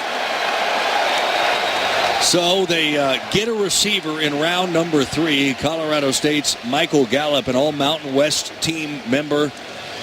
A lot of yardage on screen passes. In fact, 250 on screen passes, third most among all receivers in the FBS level. It's not exactly Calvin Ridley or DJ Moore, but it's Michael Gallup out of Colorado State. Well, he's got excellent hands. He runs really good routes. He's good after the catch. The speed is adequate and probably a make in the National Football League. What his ceiling is, I can't say. What do you mean by that, a make? He'll make the team. Okay. He'll make the team. There won't be a struggle to make the team. He's got enough ability to do that. He distinguished himself at the Senior Bowl. He caught your eye. Now, what you don't see is tremendous burst. That's the thing that's lacking. But everything else, it looks pretty You know what he good. sounds like to me? He sounds like they have that guy. It sounds like Cole Beasley to me. No, he's bigger than Cole Beasley. He's bigger, okay. He's bigger, yeah. You know, I guess the thing is, with the Dallas Cowboys offense, you don't have that burner. They don't have somebody that threatens the defense deep, and that's the element that they're missing. Terrence Williams is not that guy. Cole Beasley is not that guy. We don't know if Alan Hearns can be that guy. Not really. Exactly. He's not that guy. So you don't have that element, and to me, you needed to add that element to this offense to help get Dak Prescott back on track. I wouldn't disagree. So Michael Gallup, Colorado State wide receiver, is the last pick here, or the most recent pick, 81st overall. On this night, we will get to number 100. The final pick will belong to the Kansas City Chiefs. That was a trade earlier in the night, one of the many from the Cincinnati Bengals. Let's go through the last 5 picks for you. Sam Hubbard, defensive end, Ohio State to Cincinnati. Then linebacker Malik Jefferson, Texas to Cincinnati. Defensive end USC's Rasheem Green to Seattle. Mississippi State center Martinez Rankin to Houston. And then Colorado State wide receiver Michael Gallup to the Dallas Cowboys. The Lions, followed by Baltimore, Los Angeles Chargers, and Carolina are the next teams coming your way. Those picks will be coming up next. This is the NFL Draft on ESPN Radio, presented by State Farm and by ZipRecruiter. As we are plowing through the third-round picks, Tracy Walker, safety out of Louisiana, just went to the Detroit Lions at number 3. Is there a team, guys, as we look the rest of the way here, or just in general, who you are more interested or intrigued to see what they might do than anybody else? Anybody that you'd like to think, I really think this team needs this sort of a player here before this night is over? Anybody jump out at all? Look, the team coming up in just, 2 more picks, L.A. Chargers. That's a team that's close, gentlemen. I mean, very close. And you get the right piece. I mean, they are right there. Quarterback, running back, O-line, a defense, and that edge rusher. I mean, I like that you say they're close, too. I mean, it makes sense. Denver is down. Kansas City starting a new starting quarterback this year. Oakland was down a year ago. How much are they able to bounce back? You're exactly right. This could be the Chargers division. The team that I'm interested in, because there's a couple quarterbacks left on the board, depending on how you slice it, is the New England Patriots. They're down here at pick number 95. What are they going to do? Are they going to go into the season without a young quarterback? That'd be hard to believe, Bill. It surely would. You just don't know when Tom Brady's production is going to fall off. He won the MVP last year, and that's great. But if you look at Brett Favre's last 2 seasons, when he had the year he took his team to the conference championship game, the next year production fell off a cliff. You worry about quarterbacks that are around that 40-year-old range and getting older. I don't know how long Tom Brady can continue to produce at that level. And, guys, they don't actually have the pick at 95. An earlier trade gave that to San Francisco, so they do not have a pick in this third round. Holy mackerel. New England does. So they will go at least into tomorrow without having taken a quarterback. And the question is, are they going to trade into this round? By the way, right. Baltimore, I believe, chose Zeus Jr. They did. Orlando Brown, tackle out of Oklahoma, who had a miserable, great college career, miserable combine, bounced back a little bit at his pro day, slips into the third round. At times, before the combine, he was thought to be a first-round pick, and here he is, middle of the third. Well, the numbers, again, we talked about the scouting norms, if you will. The numbers tell you that a person with the numbers that he put up, especially running and the various 14 bench presses skills, well, I mean, that the movement skills. The movement skills were well above the norms. So it tells you that this is a risky pick, and this is the first typical third-round pick I've seen in a while, because typically the third round is either players who have great numbers and no production, or great production and no numbers. He's the first one of those that's come along in quite a while. Yeah, well, he's got the size. He's got the frame. He's got his dead size. No question about it. Massive mauler, Chris. The only thing is, does he have his father's heart? Is he going to be that kind of pro? That's the one thing you worry about. Zeus had the aggression. You want to see that from his son. He plays with an edge. And, again, one of the 4 teams that I've seen more of than my children in the last 2 years, it was the Oklahoma Sooners. And when he gets his hands on you, it's church. I mean, he is a massive, massive human being. The question is, can he get his hands on you? That's the one. And he moves fast enough. Yep. And by the way, the Big 12 is not famous for producing rushers. No, what he is going to see in the NFL is not what he saw in the Big 12 by any stretch, with the smallish linemen and the more speed-based linemen in that conference. Chargers, Panthers, Chiefs, Rams, and then Panthers again. Those are the next 5 teams. Those picks are indeed coming up. You're listening to the NFL Draft on ESPN Radio and the ESPN app. listening to the NFL Draft on ESPN Radio and the ESPN app. Inside AT&T Stadium, home of the Dallas Cowboys. Dory Noka, Chris Canty, Bill Polian, and Ian Fitzsimmons. Justin Jones, defensive tackle, NC State, just went to the Chargers. So, Ian Fitzsimmons, you talk about it. LA Chargers close in the AFC West. Could enter the season potentially a favorite in that division. They're in it at the right time right now. They went defensive tackle. You know, and people think I'm nuts for saying that the Chargers are close, but you look at the first 4 games, they were decided by what? Bill, 10, 11 points. If they had a kicker. They had a kicker. They win 3 of the 4. I mean, think about it. They finished, 500? I mean, they're a playoff team. They are very, very... Tom Telesco, their general manager, has done an outstanding job out there. They are close to being a contender in the AFC. That's a good football team. And they're adding young talent on defense, which they badly needed. The LA Rams guys who have not picked yet in this draft were due to pick at 87. That's 3 picks from now. They've traded down 2 spots. Oakland has moved up from 89 to 87. Not a huge jump by any stretch of imagination. Bill, what would make a team move up simply 2 spots? What Oakland did essentially is just get ahead of Carolina. Yeah, because they're expecting that Carolina may take a player that they're interested in, so they jumped them. Any idea who or what sort of player that might be? No, at this point in the 3rd round, it's hard to predict. Yeah. Actually, Carolina's got a pick now. Well, they just made it. They just made it. They chose Richard Golden, a corner from Tennessee. Rashawn Golden. Yeah. So they're loading up in the cornerback position, which they needed to do. As well as the receiver yesterday, DJ Moore. Yes. So Rashawn Golden out of Tennessee off to the Carolina Panthers. So now you get a little run in the AFC West here. Kansas City followed by Oakland. No, I take that back. Baltimore now followed by Oakland. With all of the trades today, this is impossible, Ian, to figure out. It's like the Who's On First video. My goodness. It absolutely is.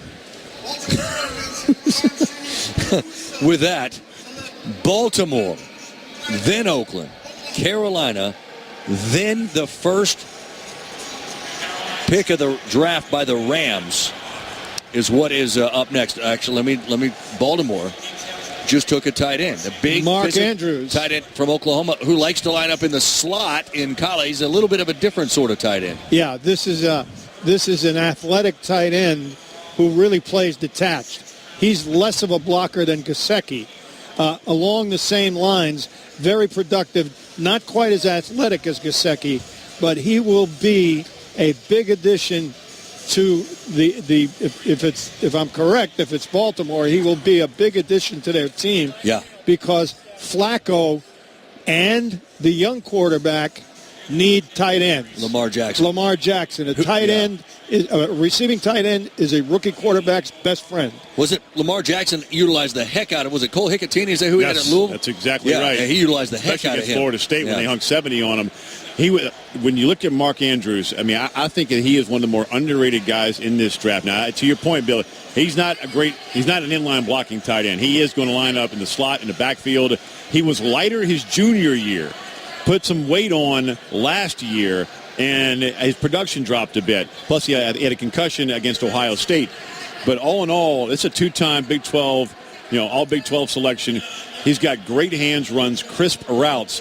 I think that he could be a big-time playmaker for Baltimore. Well, think about when Joe Flacco had a lot of success in his career. He had Dennis Pitta. Exactly so that's right. Exactly what they're looking for. The epitome of the receiving tight end. That's your guy. Be a receiver. To your point, too, what you guys are talking about and how he lines up. Remember, Baltimore also took Hayden Hurst, who's a little bit more. This is the second tight end. Prototypical tight end. Mark Andrews ran 81% of his routes from the slot last season. 81%.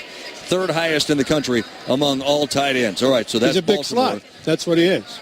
Yes, exactly. As we continue to get through, we're more than halfway through the 3rd round. This is the NFL Draft on ESPN Radio, presented by State Farm and by ZipRecruiter.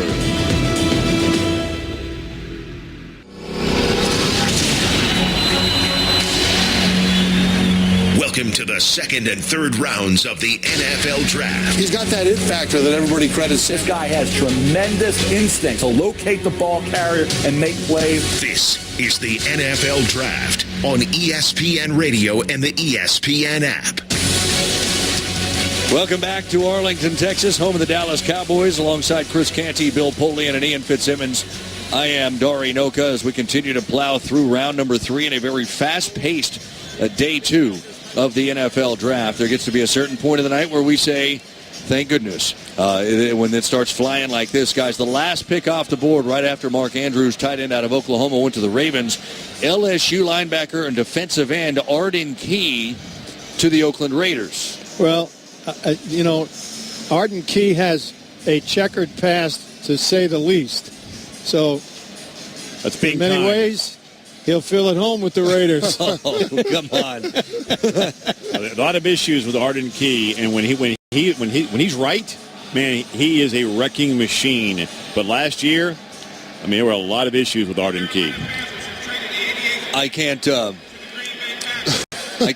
think of, quite frankly, a better place for players with checkered past than Vegas as well. Just where they'll be I'll tell you, a couple of years. For the Raiders, it reminds me of Rolando McClain. Rolando McClain at Alabama was just a beast, first-team All-American, and the quarterback of Nick Saban's defense.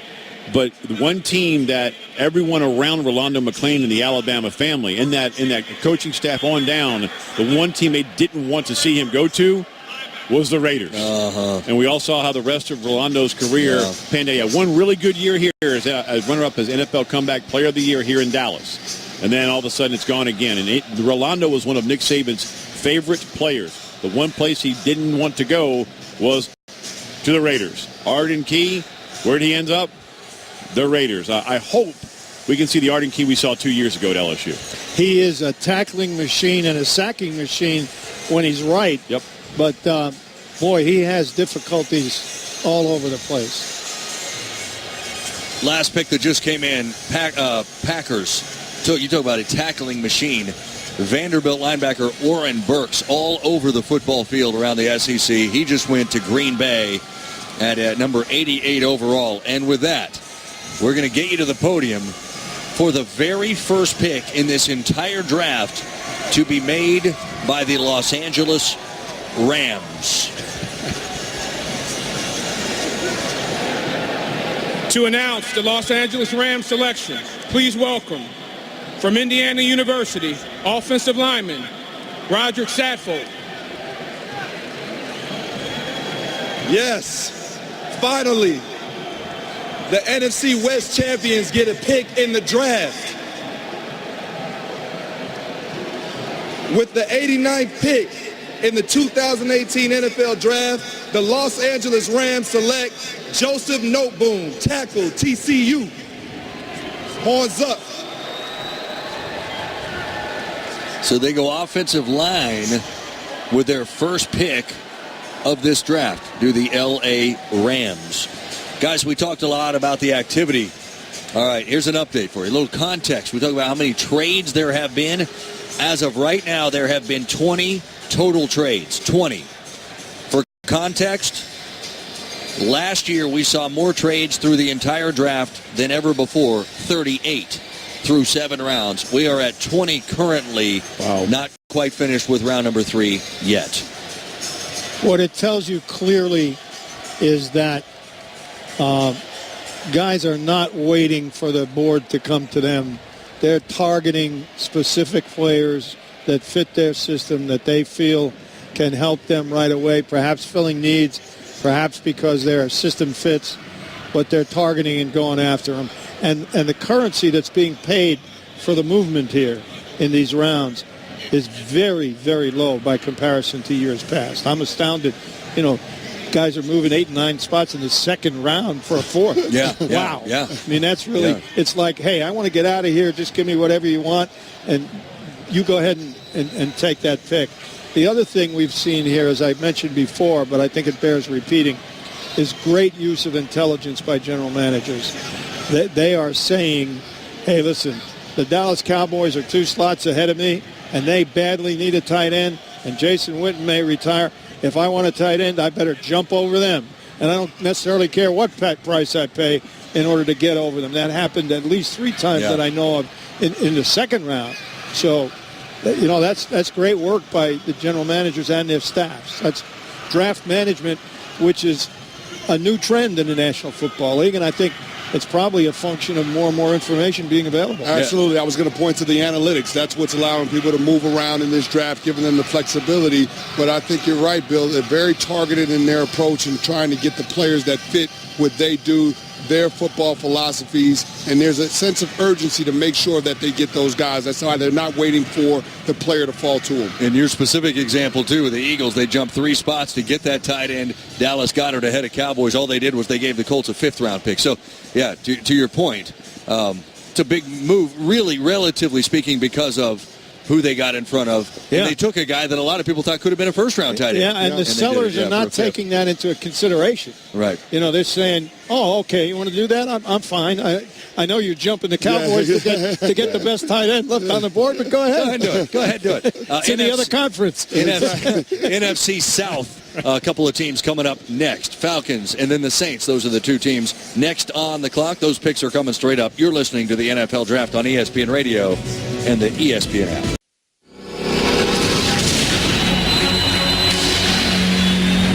Welcome to the second and third rounds of the NFL Draft. And I think he's a guy that will have a phenomenal NFL Never career. quits on a play. I want this guy on my team. I'm just excited to bring it. You're listening to the NFL Draft on ESPN Radio and the ESPN app.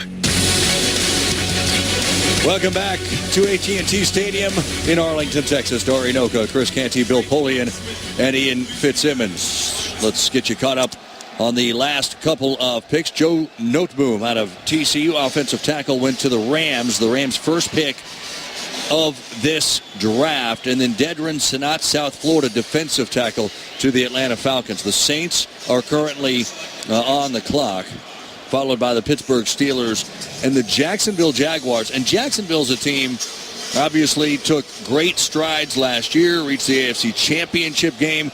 Blake Bortles looked better at times and gave Jags reasons for optimism and Jaguar fans reasons for optimism. And he talks now about new expectations for this season.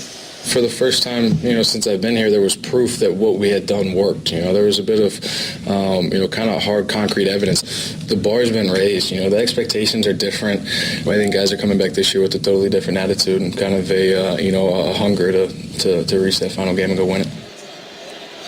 How do you see Jacksonville going into the season? Is there just a couple of picks away from their next selection?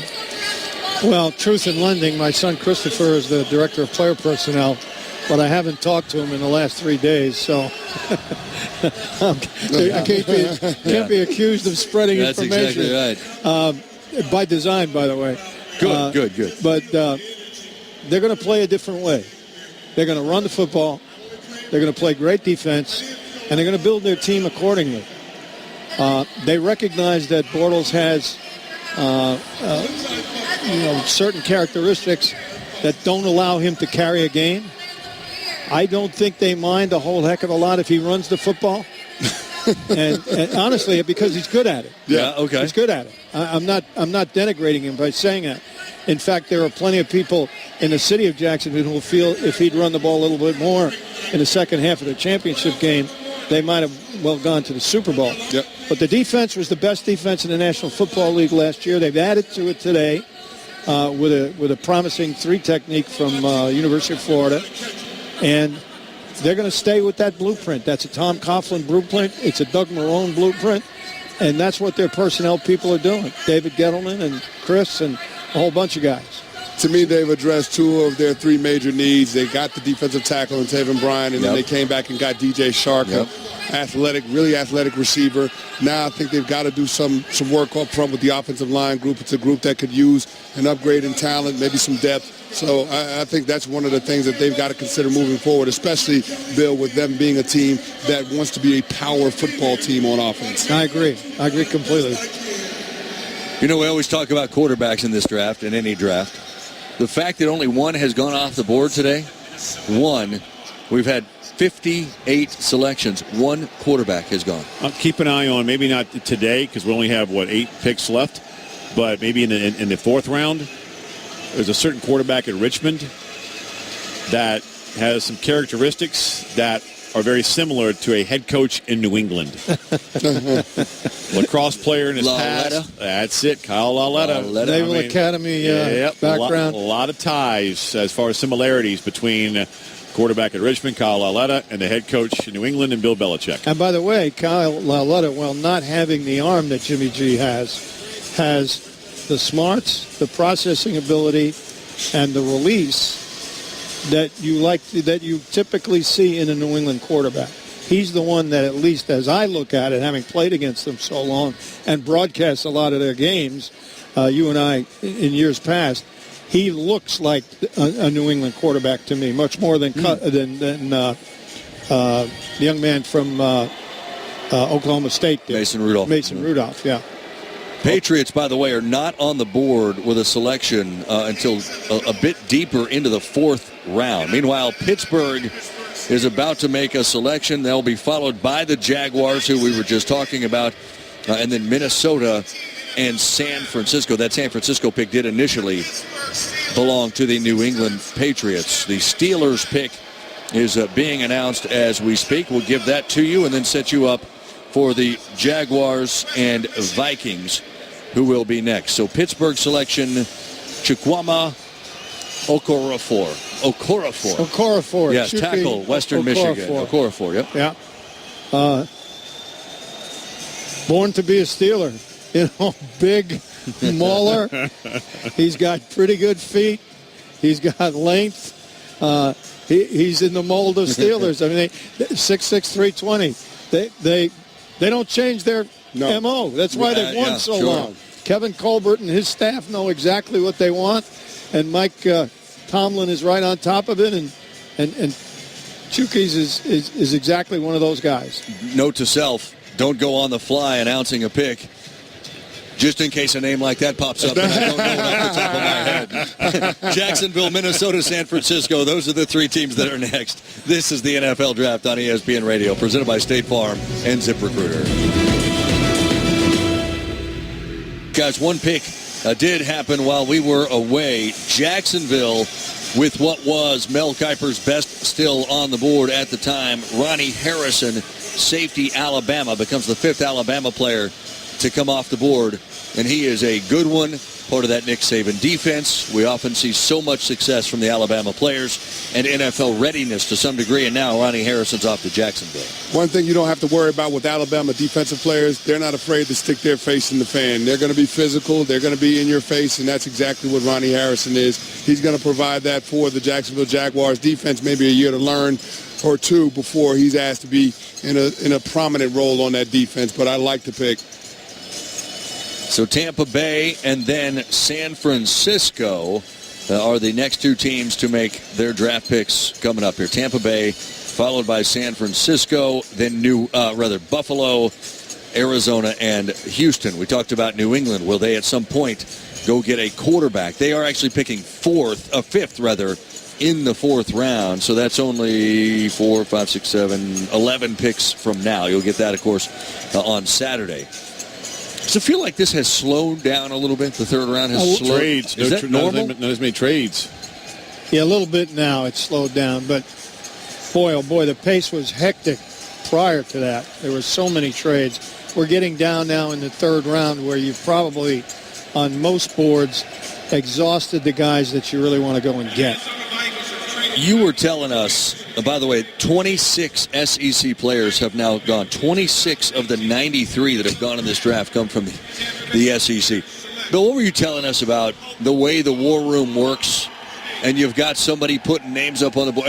Yeah. Where these trades could cause mayhem for somebody. To the right of the main board, where all the names are, is a board that has every team listed and the picks that every team owns by number. So, 4, 17, 32, etc. And when a player is chosen, his card is taken from the main board and put into the pick where he was chosen. So if the board was to our right, as you look at your radio dial, all four of us could turn and see who Minnesota picked, 4 picks ago. Well, the poor guys that have to do that are interns. There's 2 of them. And with these trades, how many trades we got? 20 trades 20 thus far? so far, yeah.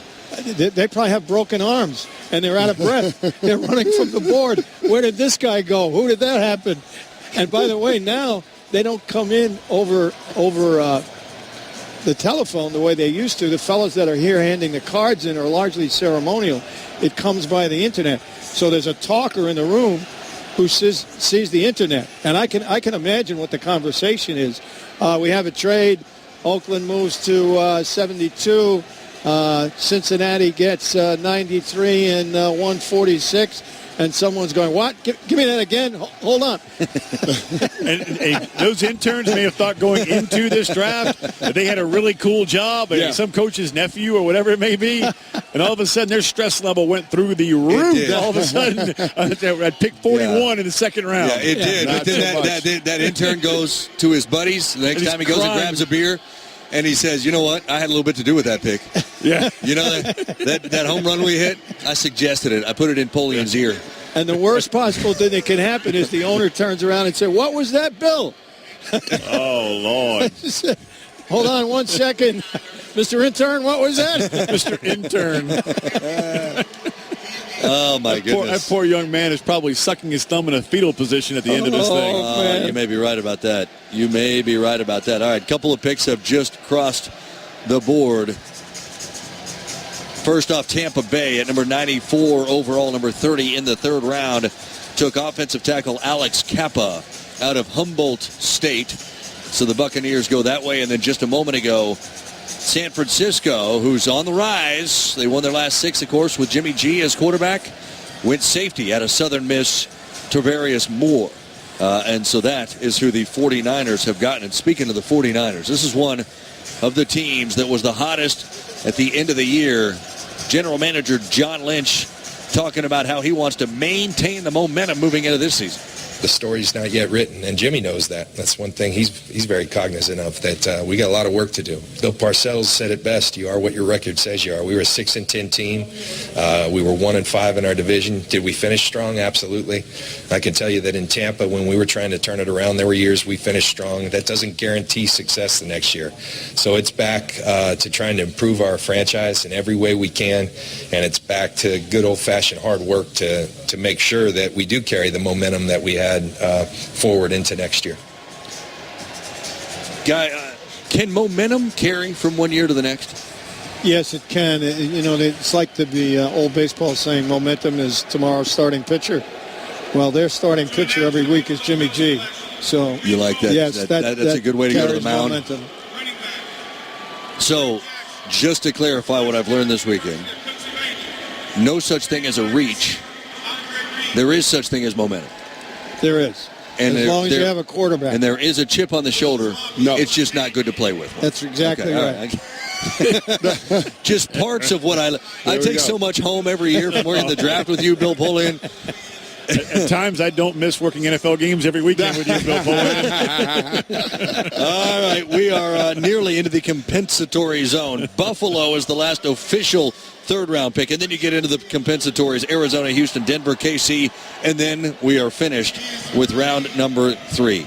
You're listening to the NFL Draft on ESPN Radio and the ESPN app.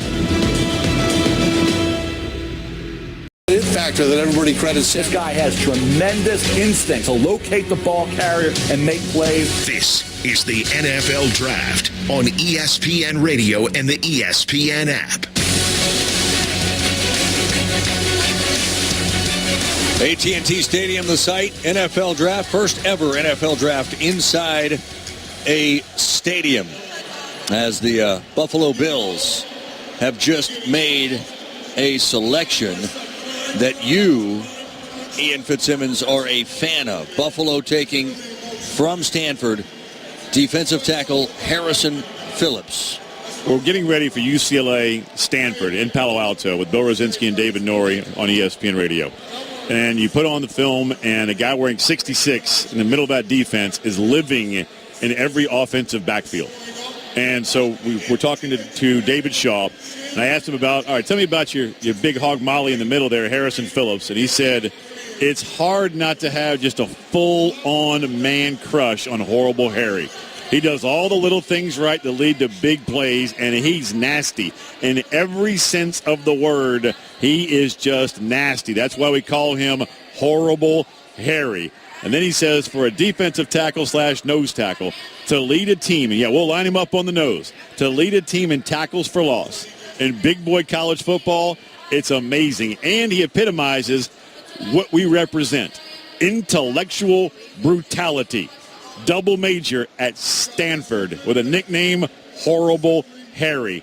Bills fans, that's what you just got. In Chicago, wow. Good Marv stuff. Levy is smiling from ear to ear because this is a Marv Levy player from start to finish.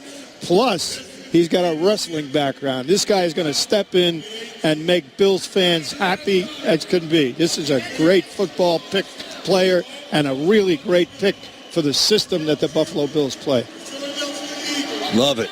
Great stuff. Harrison Phillips, a Stanford double major, off to the Buffalo Bills. And gentlemen, we have 4 picks remaining here on day number 2. Arizona, Houston, Denver, and Kansas City. What has surprised you to this point tonight? Oh, boy, all of the movement in the second round. We talked about it earlier, but it bears repeating. Teams now, this is a new era in the National Football League with new young general managers who have, along with their coaches, developed plans of action in how to approach the draft. And they have targeted players in every round that fit their system, fit their style of play, fit the norms that they want for their particular squad. And they are not sitting there and waiting to take whatever the board tells them is going to come to them. They are targeting players in each round, and they're moving around. And it's the cost of moving around has lessened greatly. I mean, people have largely done away with the point system, and rightly so. But the cost has gone down because it's as though everyone is saying, yeah, I'm going to move for my guy. I know you're going to move for your guy. We'll keep the cost reasonable. If we don't want to pick there, we'll be glad to go out and let you come up. And we've seen targeted movement both for players and to prevent teams from getting guys that other teams think they covet. So the prime example being Philadelphia jumping over New England in the second round. Over Dallas in the third round to get Goddard, the tight end that everyone presumed Dallas was interested in. It's really a heck of a lot of work. The general manager is going to sleep well tonight, boy. I'll tell you what. As I said earlier in the show, I've been about 5-6 miles of pacing during this one. It's hard to keep track of everything that's going on. You're really playing three-dimensional chess.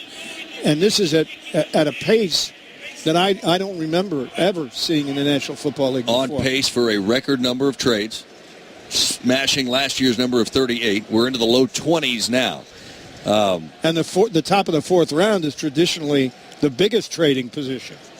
Yeah. Because you've now restructured the board, and you know exactly who you want. Now you're targeting at the first 15 picks in the fourth round. You're really targeted. So I'm sure we will break the record. Yeah, the top of the fourth round currently sits with Carolina having the first pick. Carolina, Minnesota, Houston, Indianapolis, and then New England, who has been as active, it seems, as anybody to this point. Buffalo was, of course, very active as well yesterday.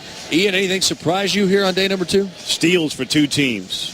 One, Uchenna Nwosu, defensive end / linebacker out of USC. I mean, he's a very underrated pass rusher in this draft. That was a steal to me for the LA Chargers. Clancy Pendergast, defensive coordinator at USC, told me there were times in crucial situations where he was about to dial up pressure and said, you know what, I think 42 can get there. I'm going to go with my gut and trust my guy. And he would, and 9 out of 10 times, 42 would end up making a play. That's rare. And I think that they got a steal in Nwosu today. I think he's a first-round talent. He's an inch taller, 2 inches taller. He's going in the first round. And then, Bill, your guy, Chris, your guy, DJ Chark. Yep. At wide receiver at LSU, falling to the Jags. steal today for the Jacksonville Jaguars. I feel like they got a really good one later than I ever would have thought DJ Chark would have got. What surprised you, Chris Canty? Well, I'll tell you this. I think the Green Bay Packers did themselves a solid throughout the first 2 days of the draft. Addressing the defensive side of the ball is clearly an area that needs to get better. They asked Aaron Rodgers to do way too much, and you can see the deficiencies on that team when he got injured in the middle of the season. It just defensively, they couldn't hold up. And so they had to address the defensive secondary. They added a couple of playmakers and then getting Oren Burks out of Vanderbilt, a rush linebacker that can do a lot of different things, that can be multiple in Mike Pettine's defense. I like what the Green Bay Packers did these first couple of days in the draft. Guys, last couple of picks that have come in. Arizona, compensatory pick, Mason Cole, center out of Michigan. And then Houston took a tight end from UCF, Jordan Akins. Akins, a former minor league baseball player, actually hit 24 home runs playing minor league ball. He's now off to Houston. Mason Cole, center, Michigan off to Arizona. Denver and Kansas City remain. Talking about Mason Cole, center of Michigan, kind of brings up Josh Rosen again, off to the Arizona Cardinals. And again, his intensity level, anger level, agitation, motivation, whatever you want to call it, we got it. I'll start with you on this one, Bill. 24 hours plus now have passed since Rosen dropped, in his mind, precipitously. What would you like to know Josh Rosen is doing at this hour, somewhere potentially in Arizona? I would bet a lot of money that because he is so cerebral, he sat back and said, you know what, I'm spending a lot of time worrying about something that's not going to affect my career. I'll bet he's out there in Arizona with his nose in the playbook and meeting his teammates and getting ready. I think there's a great benefit at any position in football to having native intelligence, and he's got worlds of it. And I'm sure he's recognized, hey, I got to get on with my job now. The hurt of what happened here and the sort of public embarrassment, if you will. That's what happens when you're sitting there in the green room. Let's be honest about it. Yep. And I think that's worn off, and he's focused now on what he's going to do. And that euphoric feeling that he said he had when he was picked, which overwhelmed the resentment that he felt and the anger that he felt for being passed over, is probably now he's fully invested in that and happy to be a Cardinal. Well, I think that's the only approach that you can take. You have to try to get better. And you can't worry about how you got into the league. You just have to be thankful for the opportunity. And I think he's got a tremendous opportunity in front of him with the Arizona Cardinals, with that franchise. Steve Wilks, the first-time head coach. They wanted to go out and get a franchise quarterback. They'll give him every opportunity if he's ready to compete. And so I think he's just got to focus on being the best quarterback that he can be and being the best leader for that football team and not be self-absorbed with the hurt and the frustration of what happened on draft night. As a media member, he's a great soundbite. Oh, he's great. I mean, let me tell you. He was fantastic. They went from Bruce Arians, who was also a great soundbite and no censor from brain to mouth. You coached with him, Bill. You know exactly what B.A. was like. I sure do. I've known him since '98 when he was the OC at Alabama. And now you go from that to Josh Rosen, who I'm sure Mark Dalton, the PR director out in Arizona, sat down with him today also and went, okay, we know you were fired up. And I love the fire. I love the motivation. I mean, I enjoyed that. I liked it. And now I guarantee you they got with him and said, it's in the past, as you mentioned, Bill. Let's go play football. And think before you speak. And then that's something he's not going to do. I was going to say, you can't change the leopard. He's going to be himself. And so get ready because he's going to give us, I think, a lot to talk about on and off the field. Here's the good news. He's in Arizona. He's not in New York. Right? He's not here with the Dallas Cowboys. He's not a Steeler. He's not in he's not in L.A. He's in Arizona. They stay off of the radar for the most part, and that might be the perfect spot for him. And there's a comfort level for him because he's close to his home in California. He's not moving into a culture that's different than that which he knows from the upbringing he's had his whole life. Yeah. So it's a great place for him, really. When you think about it, Lamar Jackson went to the place that really was ideal for him. And I think with all the heartache that he went through, Josh Rosen went to the place that was probably best for him. Getting around Larry Fitzgerald also, consummate pros. Yes. It's going to help him. Good point. Big time. Great point. And Sam Bradford will help him. Yes, he will. Even though he wants Sam's job, like now. Yeah, exactly. Sam's a high-character team player. Indeed. He will help him, and it's a marvelous place for him. It really is. That's the Hall of Famer Bill Polian, Ian Fitzsimmons, Chris Canty. I'm Dari Noka. Let's pause 10 seconds for station identification. You're listening to the NFL Draft on ESPN Radio and the ESPN app.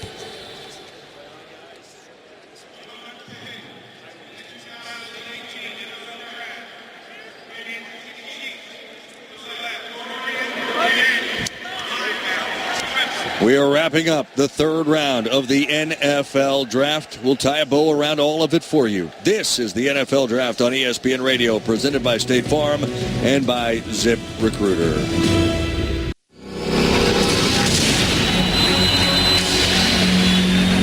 Welcome to the second and third rounds of the NFL Draft. And I think he's a guy that will have a phenomenal NFL Never career. quits on a play. I want this guy on my team. I'm just excited to bring it. You're listening to the NFL Draft on ESPN Radio and the ESPN app. The last two picks, Isaac Yiad, cornerback, Boston College, went to Denver. Dorian O'Donnell, Clemson linebacker, to Kansas City. And with that, the third round comes to a close. From here inside AT&T Stadium in Arlington, Texas, Dari Noka, Chris Canty, the Hall of Famer Bill Polian, and Ian Fitzsimmons. Gentlemen, what team through the first 2 days, the 3 rounds that we have been here to cover on ESPN Radio? Chris Canty, I'll start with you. What team stands out to you the most? I like what the Chicago Bears did in this draft as well. We talked a little bit about the Green Bay Packers addressing the defensive side of the ball, but I think the Chicago Bears did a good job of addressing some of their needs as well.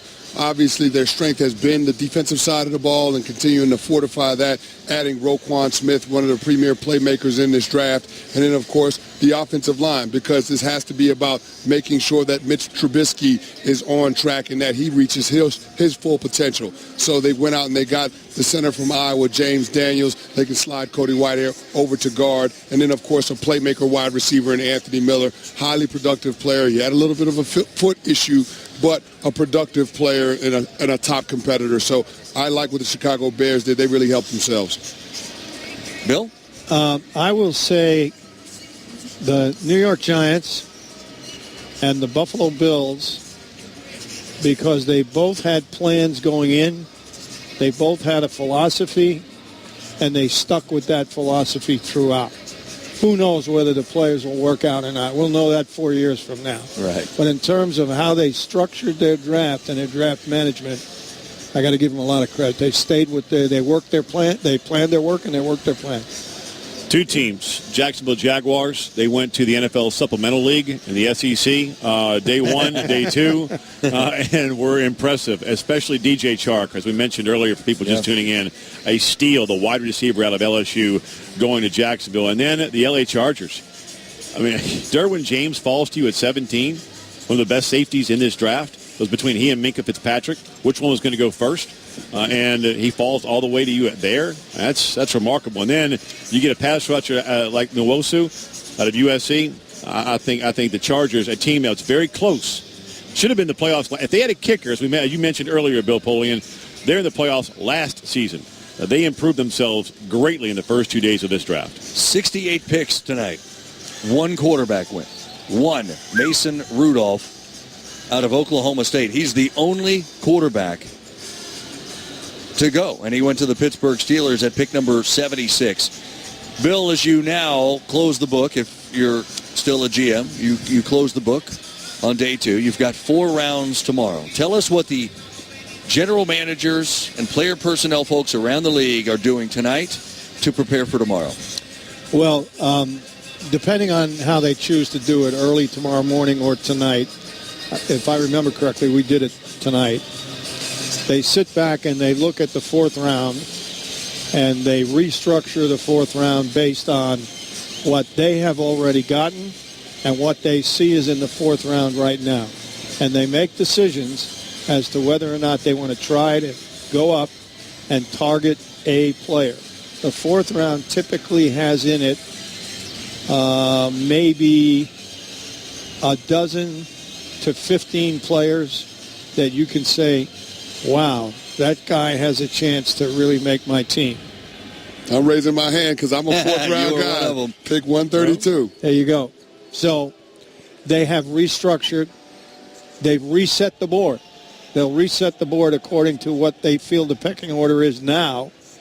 And then they will, tomorrow morning, work the phones trying to create scenarios where they can go up. And I wouldn't be a bit surprised if the price gets a little higher in this round. For some moves? Yeah, because they've looked at the board. They know how many really good players there are. I'll give you an example. Robert Mathis, right? He's sitting there in the top of the fourth round, and we're at the bottom of the round. And we're saying we got to get Robert Mathis. We just have to get him. We're gonna go out and run into the traffic if we don't get him. So we said we'll pay any price. Well, I think we traded with Atlanta. They wanted a third-round pick, if I remember correctly, the following year. And when we made the call, Tony said, "Oh no, I don't want to give up a third-round pick." I said, "Tony, look at it this way. You're not giving up a third-round pick. You're getting a second-round pick a year early." And he said, "I never thought of it that way." Go ahead. I like it. Absolutely. That's what they're doing right now, or in the morning. Both, probably. Probably yeah. both. No doubt about it. At what point, you look at players that may have some question marks, but they're very, very talented. And one that our producer Bill just mentioned to me, Antonio Callaway, for instance, at Florida, right? Got into some trouble with some teammates last year using and before school-issued IDs and credit cards. Yeah, and he's got a little bit of a history. An immensely talented player. Are there conversations right now about players of that ilk? Is he worth it? Does the upside outweigh the downside with him? Is this a time going into tomorrow's final four rounds where some of those conversations may take place? In my experience, those decisions have already been made. Okay. And there's two decisions, and they're made last week, or I've lost track of the days. Today is Friday. They're probably made finally on Monday, where you go through the board with the owner, and you say, okay, here's player X. He's got a terrible past, and we think what he did is really difficult. Do you want to exclude him altogether, or would you be willing to take him at a lower round where there is a lower financial risk and a lower public risk, if you will, because players who are drafted in the 4th, 5th, 6th round are largely go unnoticed. Right? Yeah. Yes. Our feeling in Indianapolis, which was enunciated best by Tony actually earlier this week in a text that he sent to me and some other people who've been with him there, was that, and I'm going to say this in crass words, but it makes sense. If a guy's a bad guy in the first round, why is he going to become a good guy in the 5th round? That's fair. Yep. Fair enough. Yep. Yeah. So our feeling was, if we didn't want him early, why do we want him at all? And that's an old saying of putting a guy in the box. Putting him in the box. Yep. That's His name right. goes in the box on the draft board, and Antonio Callaway, to me, is one of those guys his name would be in the box. He was constantly in trouble at Florida, one reason or another. So now you're going to give him a bunch of money and assume he's going to be better. Well, you're right. That's a tough decision. That's absolutely right. And Dom Neely, God rest his soul, our immortal personnel director who was with me for 20 years and was a Brooklyn street corner philosopher, once said that very thing. He said, if you give a guy $1 million who's a bad guy, is he suddenly going to become good? Nope. Just going to become more of what he already is. And have more means to do more things he probably should. And by the way, the box literally existed. You actually take it and you put it in a box. Yeah. Take his name on a card and take his card and put it in the box. I love the insight that I get from you every year, Bill Polian. It's absolutely incredible. Bill Polian, Ian Fitzsimmons, Chris Canty, put me in the box. Noka.